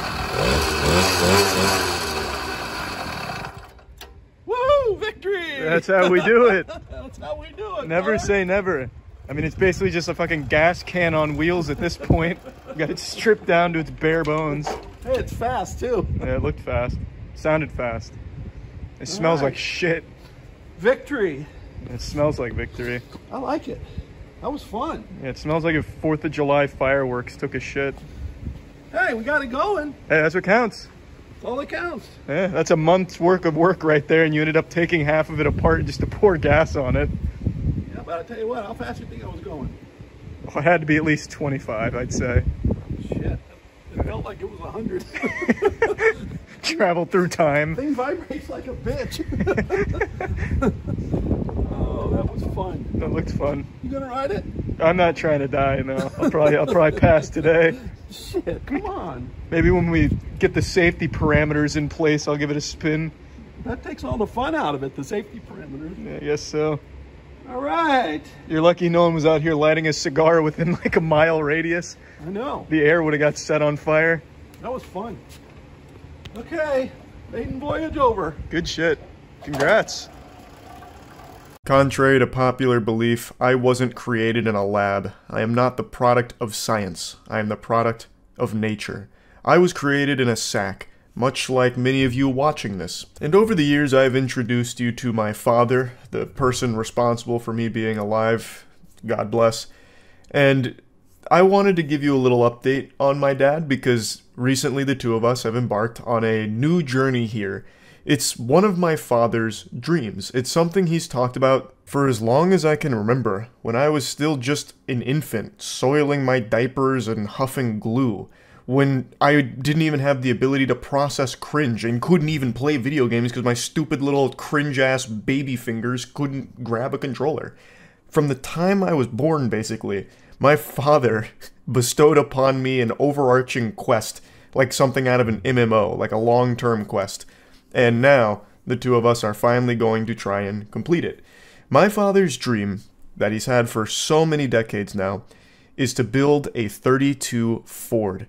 That's a car, for those of you that don't know vehicles, which is typically me, but I'm very familiar with this car because my father's talked about it so much for so long.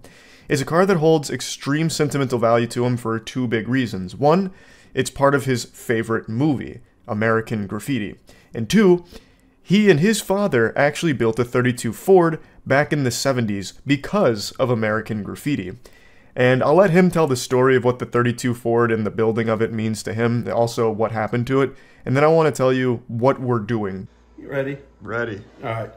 So, Charlie wanted me to do this video. We got a new project started with Senior Moist Critical here. So, oh, Jesus. Yeah, I know, right? How stupid is that? So, way back when in the 70s, when I was a teenager, the movie American Graffiti came out. I think it was 1973. Okay, so we went and saw American Graffiti in 1973. All of us who were car guys growing up, as teenagers, you know, we loved that yellow 32 Ford, as most of America did. It was one of those movies that it was a low-budget movie, never expected to do anything, became a cult, kind of like Napoleon Dynamite, I guess, you know. So I set out on a quest to find a 1932 Ford Coupe. And I was looking, at that time you looked through the newspaper and looked at the classified ads, and I found one and I went and bought it for like $300.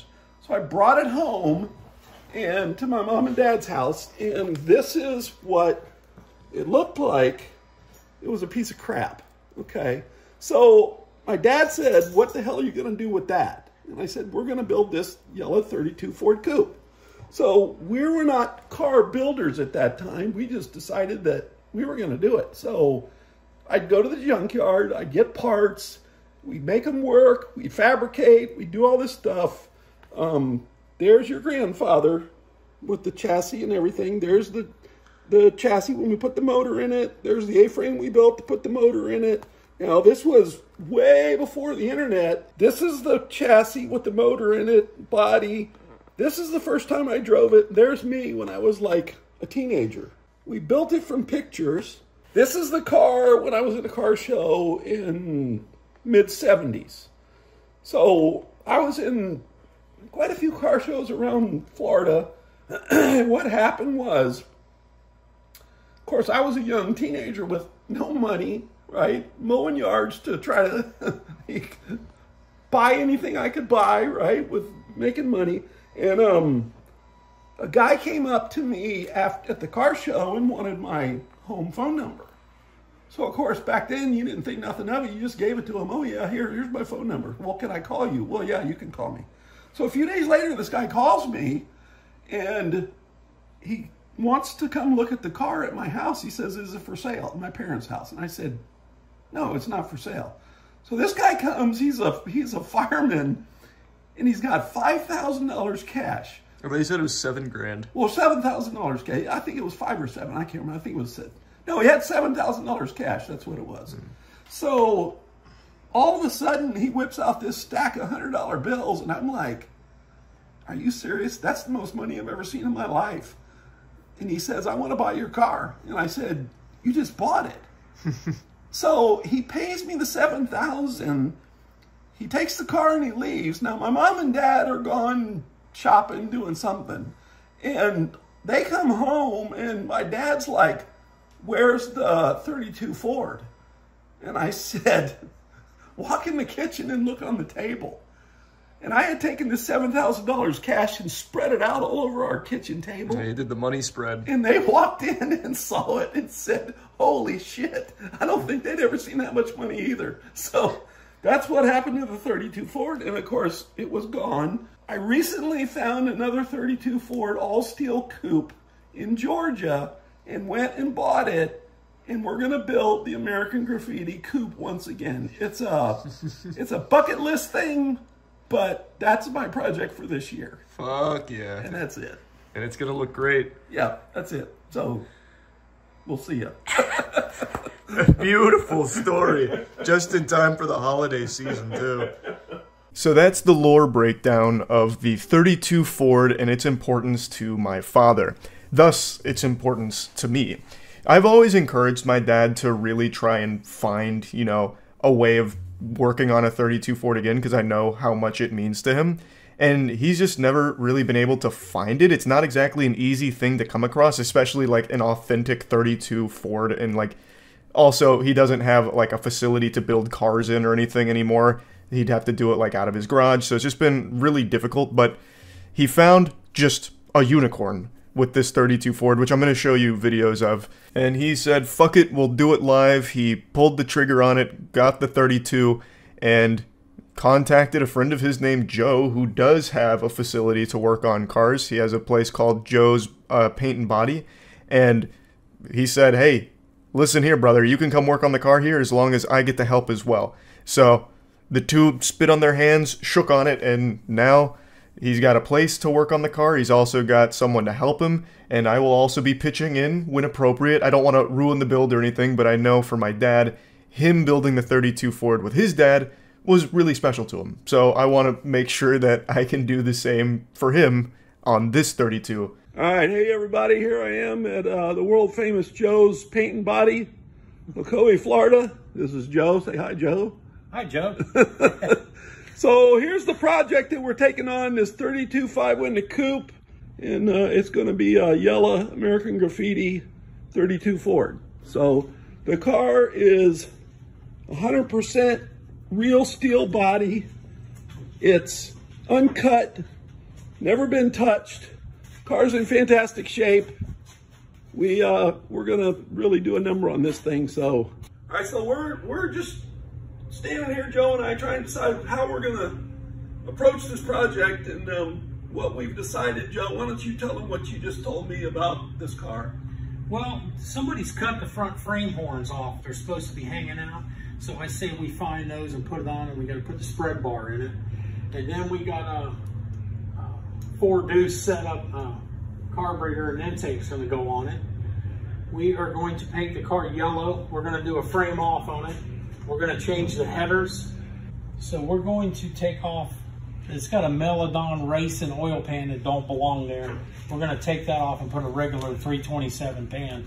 The motor is a 66 327, 275 horse, and originally was a 4-barrel motor with a Powerglide transmission is what it coded out as.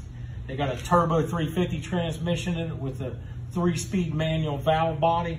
We're not so sure if we like that. Joe's speech about the engine there felt like something out of the first Fast and Furious movie. I half expected him to talk about granny shifting, not double clutching like you should, nearly blew the welds off the intake. Like, he is clearly a savant. They were going over all of the alterations they're going to make as well as what they're going to keep. The big thing is they don't want to chop on the body because it would be quite sinful to do that. The car's like 90 fucking years old, and that would be a bit of a waste. So basically, they've gone over a game plan on how they want to approach this build. We've built a dozen cars together or more. So in the past, and so we're back together again, and we're going to build this one.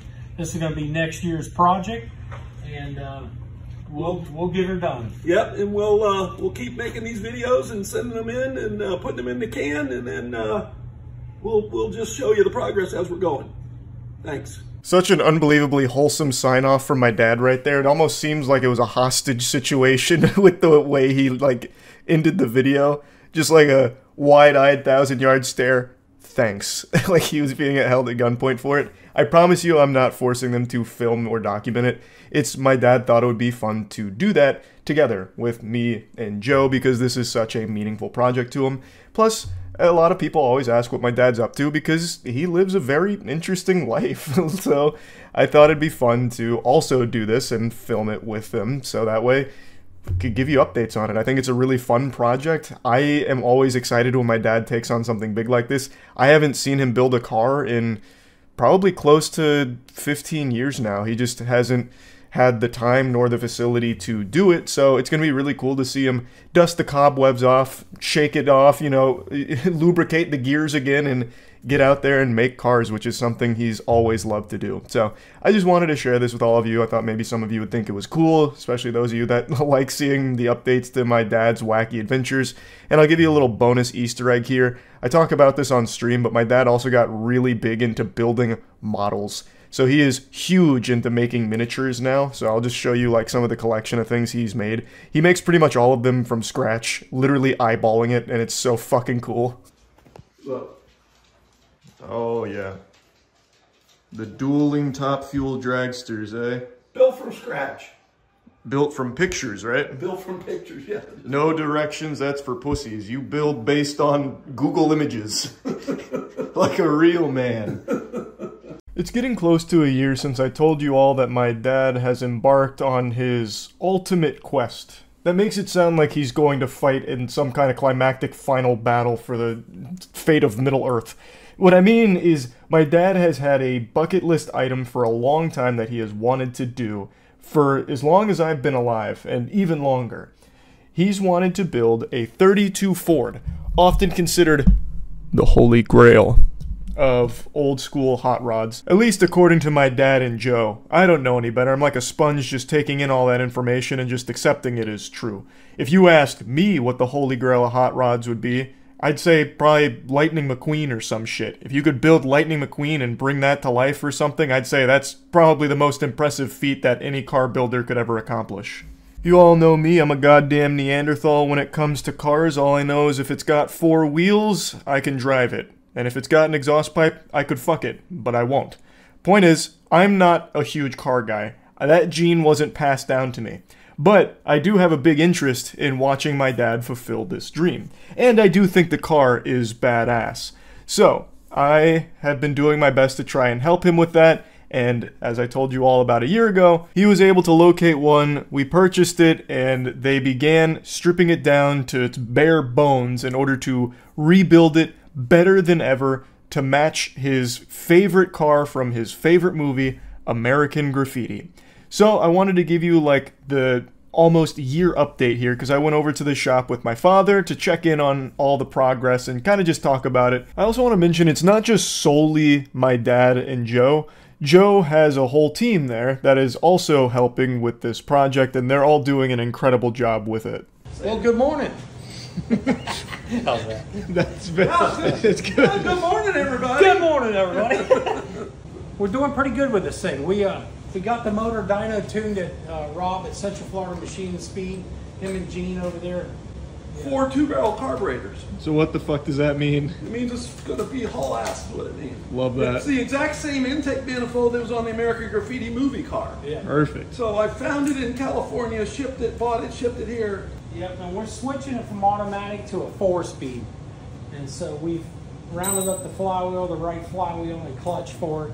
And we got the new belt housing, because I had another belt housing, but I cleaned it and found a crack in it. We don't do that. And then the 4-speed's right here.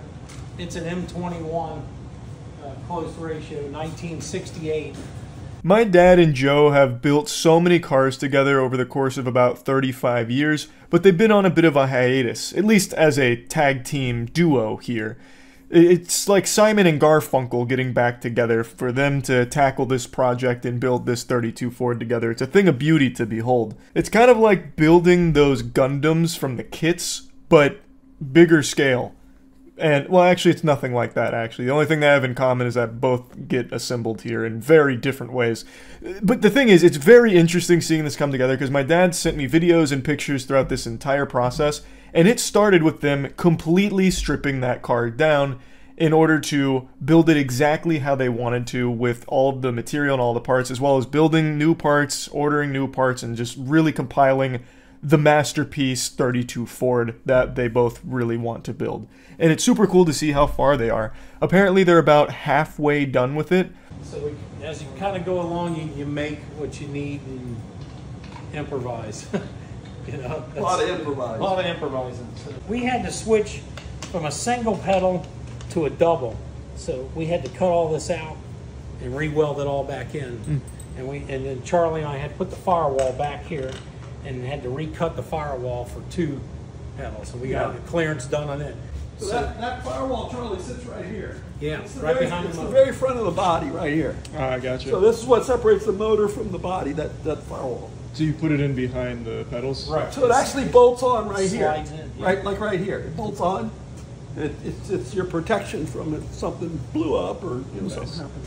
When they first started explaining the progress to me, it was like a completely different language. They did not dumb it down for an idiot like me, so that was jargon that I was not picking up on. There was a couple of words I could recognize as being English, like they were words I'd heard a couple times before, like carburetor, or a couple other terms from Fast and Furious movies. Granny shifting, not double clutching like you should. Lucky you didn't blow the welds off the intake. But overall, once they realized that my eyes were glazing over because I didn't know what they were talking about, my dad then started really putting it into like the plainest terms for a simpleton like me. Like, Charlie, that big firewall piece goes right here and protects you in case of something blowing up. And then I was like, oh, okay, yeah, that makes sense. Yeah, no, I know that. I know cars, obviously. I get it, for sure. Now, they understandably wanted to get a little work done while I was there filming. I was just a fly on the wall. But then disaster struck in the Forged in Fire Thunderdome. We gotta loosen these carburetors to pull it off. Oh yeah. That's why, because we got those thick gaskets. Yeah. What do you want to do? We'll probably have to change them. You know it? Yep. Because I got no way to compress this gasket. See, this is what I'm talking about. Improvising in a day. So what we've Tell got me is what we've got thick valve cover gaskets on here. So this threaded shaft is not long enough. It's bottoming out right on that edge. When I try to start it where that threads go into the block. So what we'll do is we'll cut this off and we'll drill and tap it, and then we'll put a longer bolt, screw it in there, and then we'll have the length of the threads where it'll fit to tighten down the valve cover. But that'll take a while to do that, so we're not going to do that today. Basically, the gaskets were too thick, so they couldn't actually put the valve cover on securely. There was one that wouldn't fit to the engine block because the shaft wasn't long enough. If I only had a nickel for every time I heard that. And that wasn't exactly an easy thing to solve, so instead they decided to just, you know, save that for a rainy day and instead work on something else today. Here we go, Joe. He just wants to make fun of me now because we got our old man chairs. See? Don't go too making fun of us now. See how that works? He gives a shit because I told him that we're getting old and we can't get up and down that good and lay on the ground and everything. And I said, when you get old, you're going to have the same fucking problem. Hey, it'll be here before you know it. I just turned 30. I'm starting to feel it. So we have these roll around chairs where we can roll around this thing. Yeah. So but he makes fun of us. You know? I don't make, I just said it's an interesting technique is all. But you see why now? Yeah, oh no, I see it. Oh, I see it. Oh, yeah. Joe, does he ever talk to you about the aliens? No, we haven't had that subject since. Okay. We will. Well, what's going on with the aliens? No, he gives me shit. You know, you realize we're about one thread from frickin' touching that thing? I know. Huh?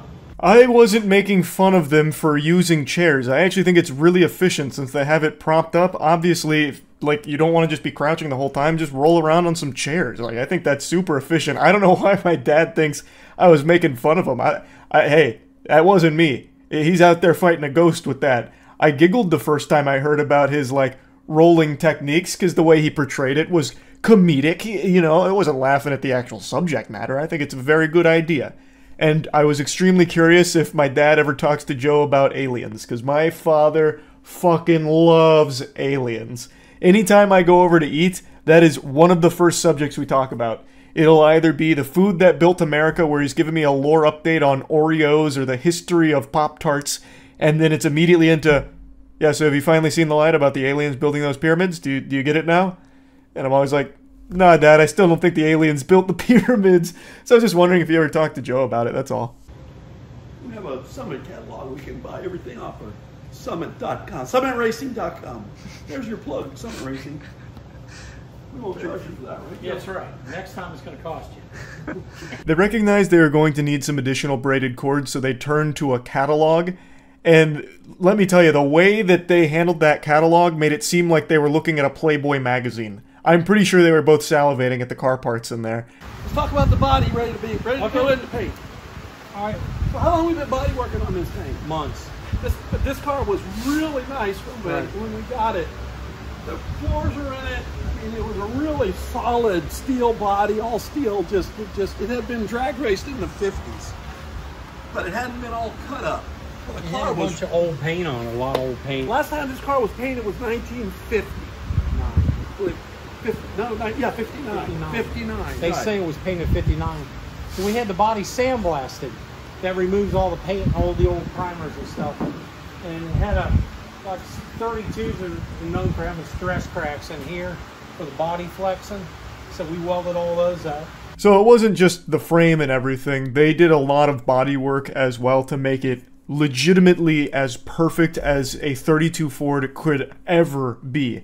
So they spent a sizable chunk of time on the body too. And today they also picked out the yellow that it would all be painted, because the American Graffiti 32 is yellow. And that's actually a pretty big process too, finding the right shade of yellow, because there's so many different yellows. So they're getting that puppy painted. I think that'll be done in the next couple days. I'm not exactly sure when. But this right here is like the almost year mark of the work being done on the 32, and it's coming along really fast. So I imagine in another year it'll be fully done, and my dad's going to be doing fucking donuts in a Winn-Dixie parking lot in that puppy. He'll probably be drag racing that son of a bitch down some kind of deserted highway in Tampa somewhere just for fun. Maybe even racing for pink slips. But it was fun today going out there to see all the progress that's been made on it, and I'm really excited for them to finish the project, because I know it's something that they're both looking forward to, and I'm very much looking forward to as well. I'll take it for a spin. I, of course, probably won't do it justice. It'll probably be me, like, laying on the gas and then off the gas and like braking a lot because I can't really drive stick shift anymore. My dad taught me a while ago and I've completely forgotten because it's not like riding a bike. If you're not driving stick, I think most people are just going to forget. Like, you don't retain that. At least I didn't. But anyway, there's one other thing I want to briefly mention here because I know Joe really wanted to talk about his pink tape measurer. Apparently everyone in the car building world uses yellow tape measurers. That's the gold standard. That is what everybody uses except Joe.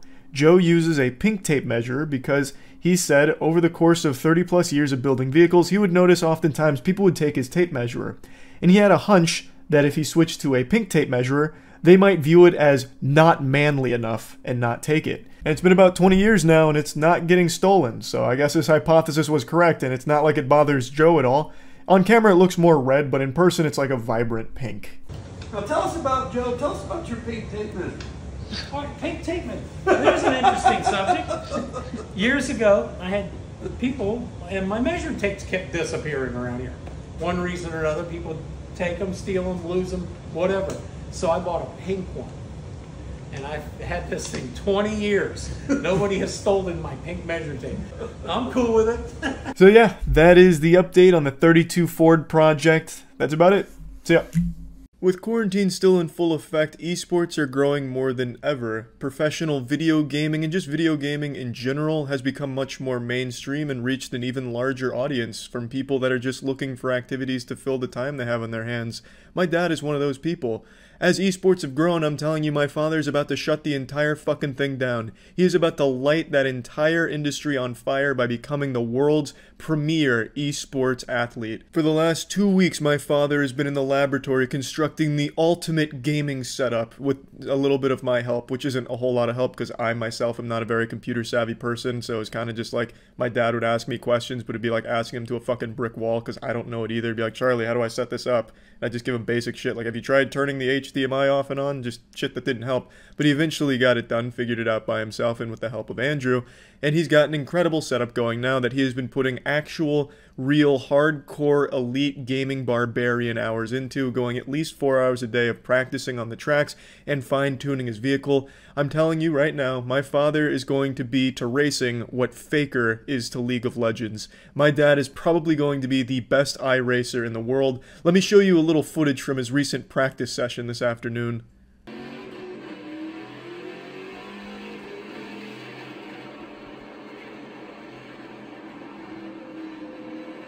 My dad's like a shark smelling blood in the water. He's thirsty.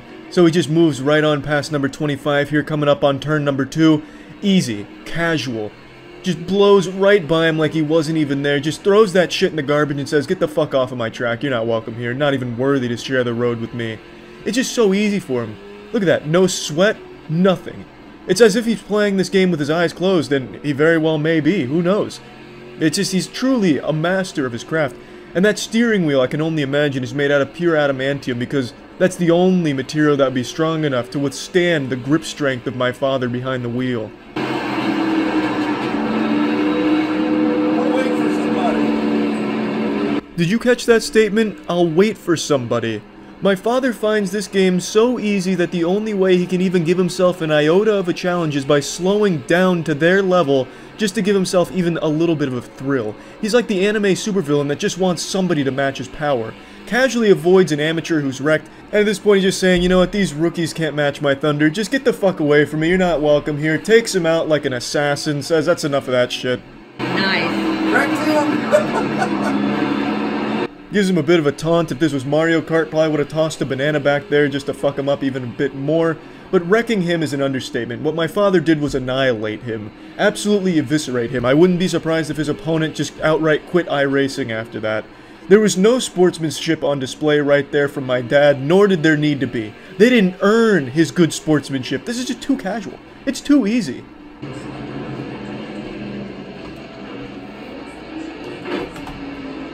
Getting tired. Needs to make a pit stop after blasting through those tires. I have expected my dad to grab 2 Bud Lights and slam them together and chug them like Stone Cold Steve Austin here, but he's all business. He says, let's just get this pit stop over with, I'm gonna focus, win this race easily.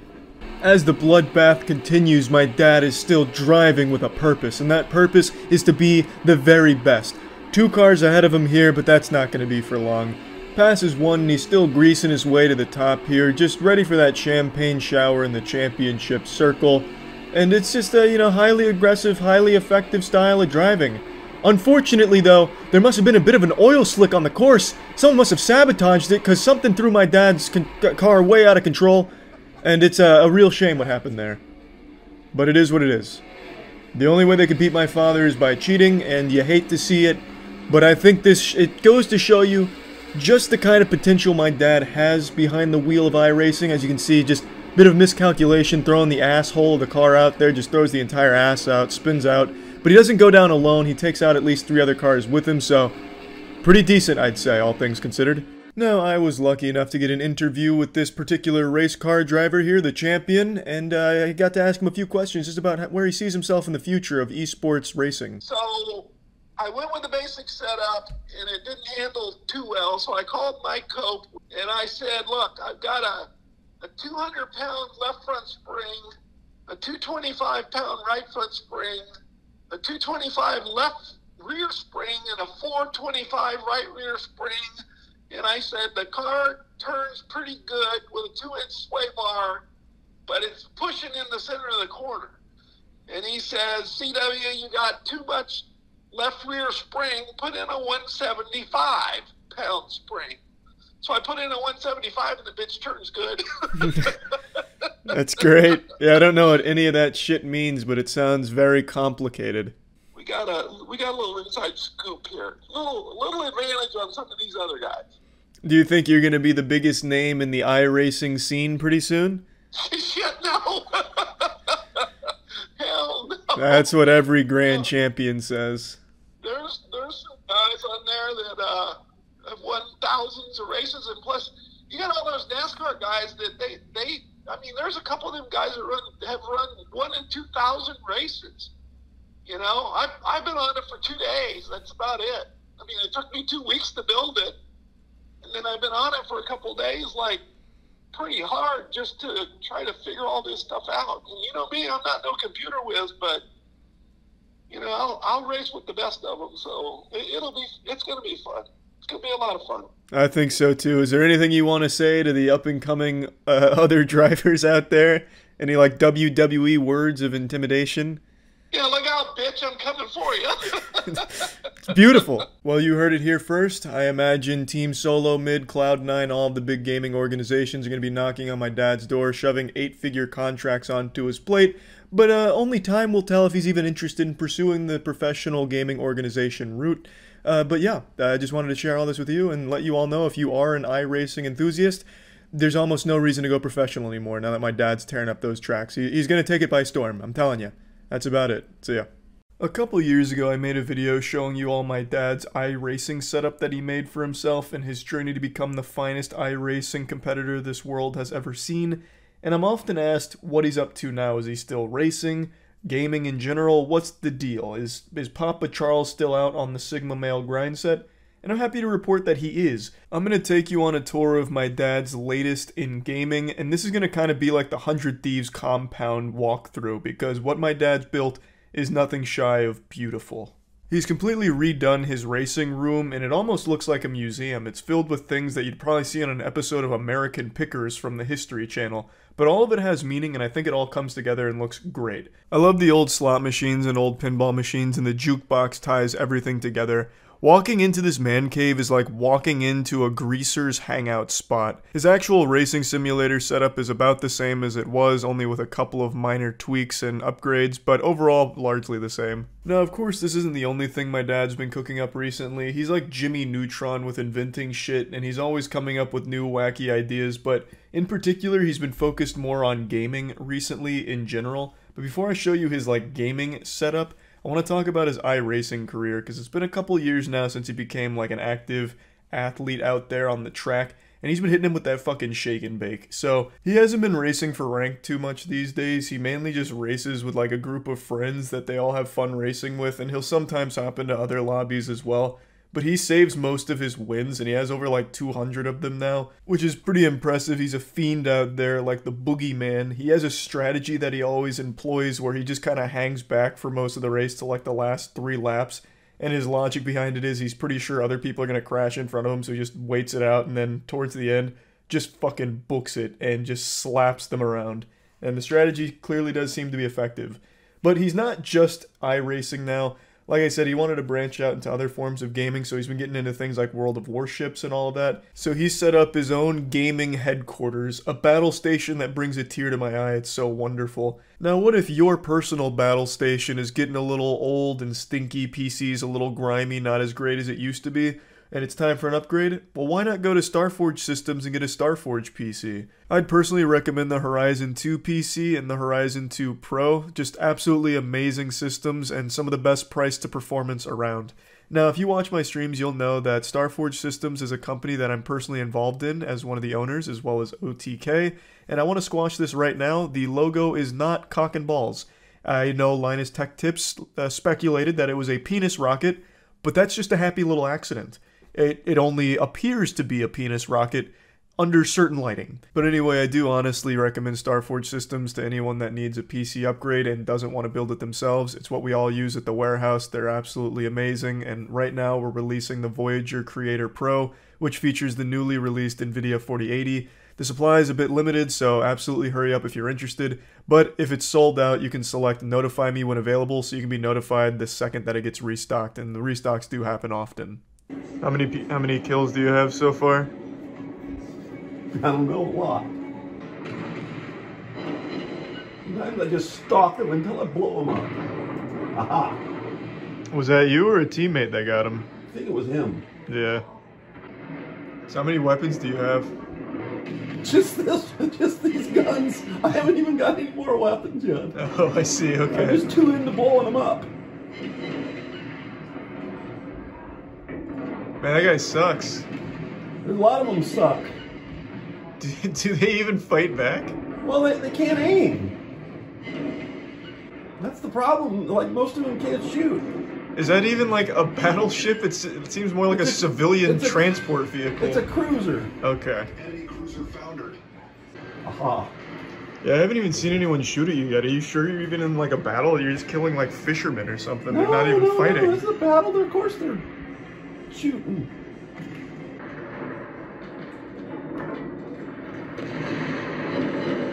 See, sometimes they'll stop and they want you to go blowing by them so they can get you, but I always stop with them and then just shoot it out.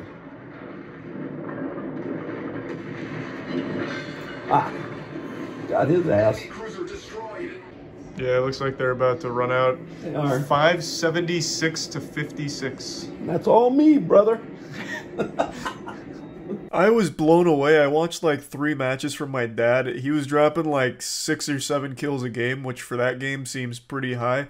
But I also got a little suspicious. Was he actually playing against human beings, like sentient organisms with a pulse? Because my god, they were shit. And my dad is good, not to take anything away from them, but half the time they're just crashing into each other, like crashing into the island. So it got me thinking, is the World of Warships community like at that level just really bad? Or are there also bots in there? And it turns out, and my dad confirmed, there are bots as well as real players that populate these matches. But according to the community, the bots are actually better than most of the players. So the people my dad was going wild on, just popping off on, weren't bots. They were people. The astute observers among you may have noticed that he also has a flight stick as well as some kind of throttle booster device that seems like something out of Back to the Future to fucking travel through time, which are gamer accessories he uses for other games, specifically War Thunder. Now, his setup's been coming along nicely. He's only recently been getting into these other games.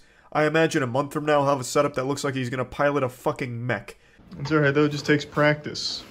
Yeah, but these guys are good. I'm good at this. I haven't done it enough. That's the problem. Okay. Alright, give them hell. Here's my pitching, y'all. Looks good. Can you do any cool acrobatics?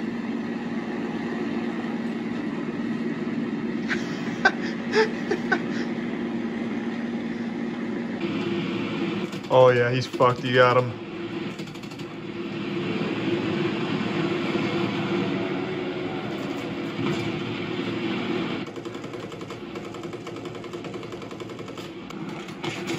No!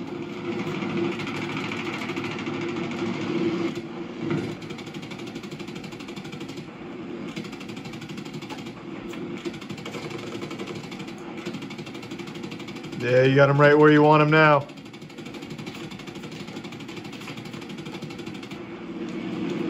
Guns are jammed! Ram his ass! Oh yeah, that's what we need. There you go. You got a hit.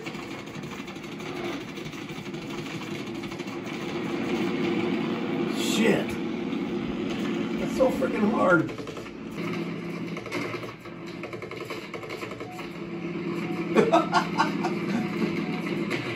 No! Almost stalled it.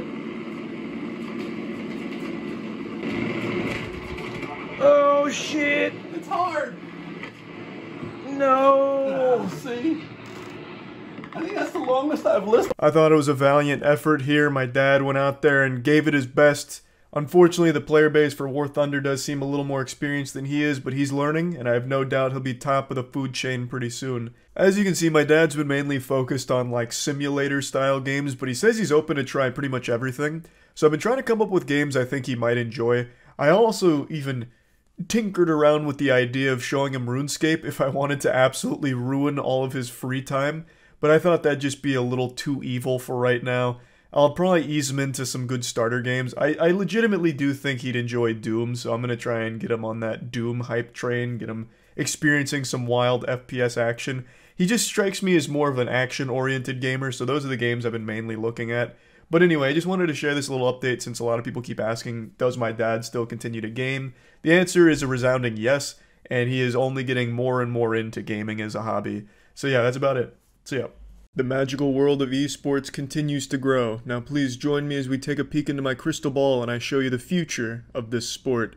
And that future has a name. It's Charles White Sr. It's been only a few weeks since I showed you my dad's setup and his rise to the top of iRacing, and since that last video he's only continued to evolve at a rate some scientists may argue is unnatural, perhaps even impossible, supernatural even. He has become the raid boss of racing. They're calling him the Talladega Titan, the NASCAR Ass Bar. He goes by many names now, and all of them are feared across iRacing. He's won a ton of shit recently. He's beaten fucking pro drivers. He saved some of his replays from a few of his wins, and he'll send me them at 10 o'clock at night, be like, Charlie, check this shit out. This is nuts. And then it's like this chaotic accident, this cataclysmic doomsday that he had happen on the final lap that gave him the win. Some chaotic shit, and he's like, yeah, pretty wild, right? It's like he wants to make a montage out of some of this so he can be scouted by Team Liquid. Here's the most recent dubski that he got at a major race at Talladega. This one was actually against a professional driver named Townsend Bell. My dad drives the number 69. I don't know why. He's not like a memer or anything. He can hardly understand the internet as is. He types with one finger, clicking one key at a time. But I guess he just likes the number. Avoids an accident there from number 5, who must have been drunk driving. He loses control of the vehicle, but gives my dad a head of steam, takes out Townsend Bell and the leader, and then squeaks out the win and gets himself into the championship circle for the champagne shower. Just beautifully done there. A double pit maneuver there. He was like a fucking police officer chasing down someone who had an ounce of weed in their car. It was an absolutely brutal wreck towards the end that my dad orchestrated to give himself the win, and what incredible timing.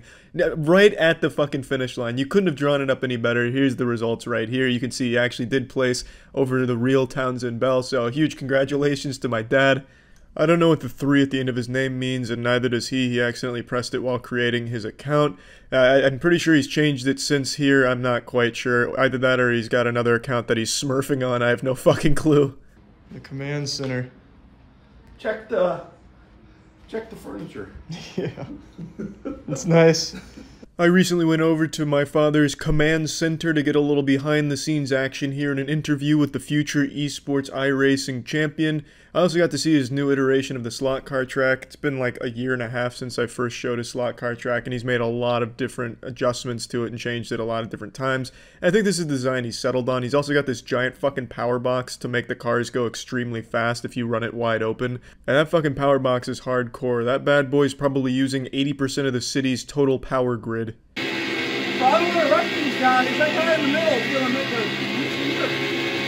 he's a weapon. There he goes. Oh shit. That's what I'm saying. The barbarian. He's guys are dangerous. All right, now we got to register for the race. Yeah, I see that. They're calling you up to the big league. So why are you number 69? I just like it. You just like the number 69? Nice. Yeah, so I was surprised at just how loud that game is. When he's in the middle of a race, it actually sounds like you're in a race car. Sounds like you fucking stuck your head into a jet engine. It is deafeningly loud, which I guess sells the atmosphere of it pretty well, I suppose. But it was like rattling the house. I don't know how my mom and grandma, like on the first floor, are able to like talk to each other when he's in the middle of a race. It like vibrates the entire fucking house like an earthquake. So before doing any race, you have to qualify, naturally, where you get placed in the race. So my dad was running as qualifiers, and it felt like I was among the presence of greatness. It felt like in Bleach, where one of the captains was first introduced and the spiritual pressure was enough to make people fall to the floor. That's what it was like when my dad was qualifying. Focused. Overwhelming. It made the air thicker with power and masculinity. Where are you racing at? This is Talladega. Ah. You think there'll be any more pro NASCAR drivers for you to fuck up? I doubt it tonight. You probably scared him away after the last one. Alright, so there I am right there. Yep. Alright, so let's see. Alright, first of all, there's the entries. Okay. Mm-hmm. And the results.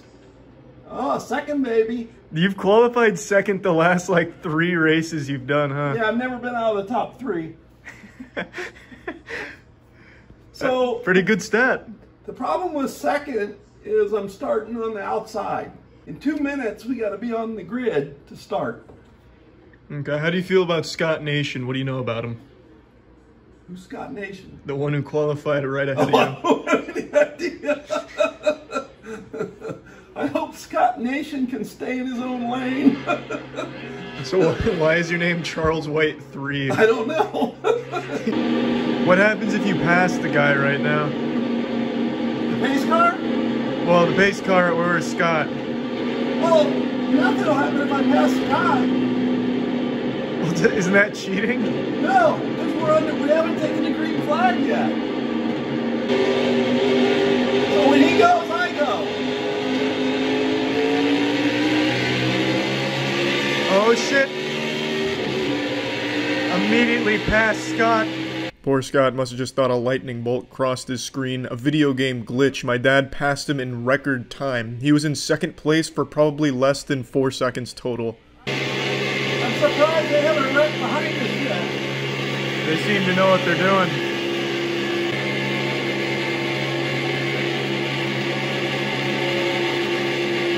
Oh shit! The madman! Arrest that man! How often does that happen? All the fucking time. Dickhead wrecked me. So now, do you just go right back to it? Yeah, but it ain't gonna run good. Is there any chance you can still win this, or probably not? No, fuck no. Well, I mean, if they wreck the front again. Well, see all these cars? Yeah. That's all the guys that have wrecked so far. Yeah. That's a shame. I'm always up front, and I'm always leading or in the top 2 or 3, and then some idiot runs over you. Well, to be fair, that's how you beat the pro NASCAR driver last night. So? It's alright, it's only cool when you do it. You're like yeah, but it was on the last lap. This was one of the first 5 laps. I mean, seriously? It's true. All you had to do is ride back there, and, you know, at the end, yeah, then, you know, we'll do what we got to do. Break out into chaos. Right. Mutiny. You really got a handle on a lot of this computer shit. Scary, huh? Yeah, this is impressive. The fuck happened to that guy? I don't know. Vanished into oblivion. Dr. Manhattan vaporized him.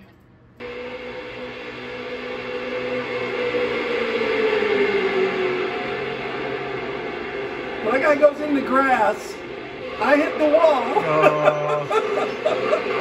Oh, God damn it.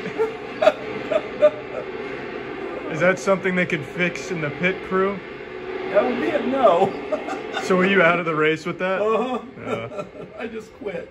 So my dad was showing me a few other wreck highlights that happened when he was either in the lead or close to it. It seems to be a very common occurrence in iRacing, so my dad takes it well, just takes it on the chin and moves on. It is a shame, though, to see him running first so convincingly. That looked like it was just going to be another casual win for my dad. But then the guy behind him just dialed in, focused, and just fucking homing missiled right into my dad, took him out of the race, and there's really not a whole lot you can do in that position.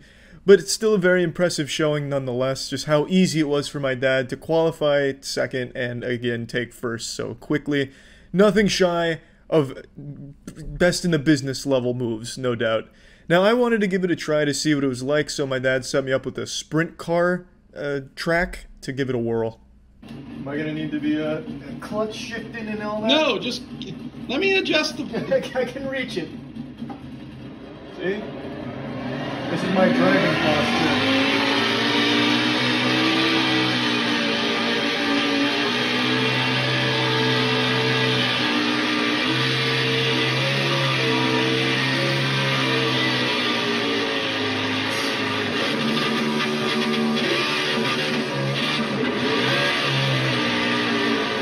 I think I'm ready for the race. Jesus. That wasn't pretty. Needless to say, there's still a little bit of training I'll need to do before I'm ready for any amount of iRacing, especially in my dad's command center chair. Again, my father is 6'5", 6'6", with good posture, so his driving specifications for where the pedals need to be in relation to the chair is very different than how it would fit a 5'6" man like myself, so I had to like fucking get up in there like I was already in the middle of a car crash, like pushed against the steering wheel. It was very uncomfortable, so I blame a lot of what happened there with the sprint car disaster on just the pedal position. But anyway, it's really, really fun to see my dad enjoying games like this so much, and he's really putting a lot of time into getting super fucking good at the game, so I genuinely do believe he might be one of the best iRacers in a few months from now. My dad has always loved cars and racing. Like, I swear to God, I bet my dad was born and came out of the womb in a car. He's built cars from, like, fucking scratch since the time he was a kid. Like, he's always built cars and loves building things, but mainly cars is his passion, building cars. He's also raced for most of his life, not professional racing, but street racing. You know, that kind of shit that you saw in the first Fast and Furious, that kind of shit is what my dad had always done from when he was really young. So, I have no doubt he will go far in iRacing. I'm excited to see it. That's it. See ya.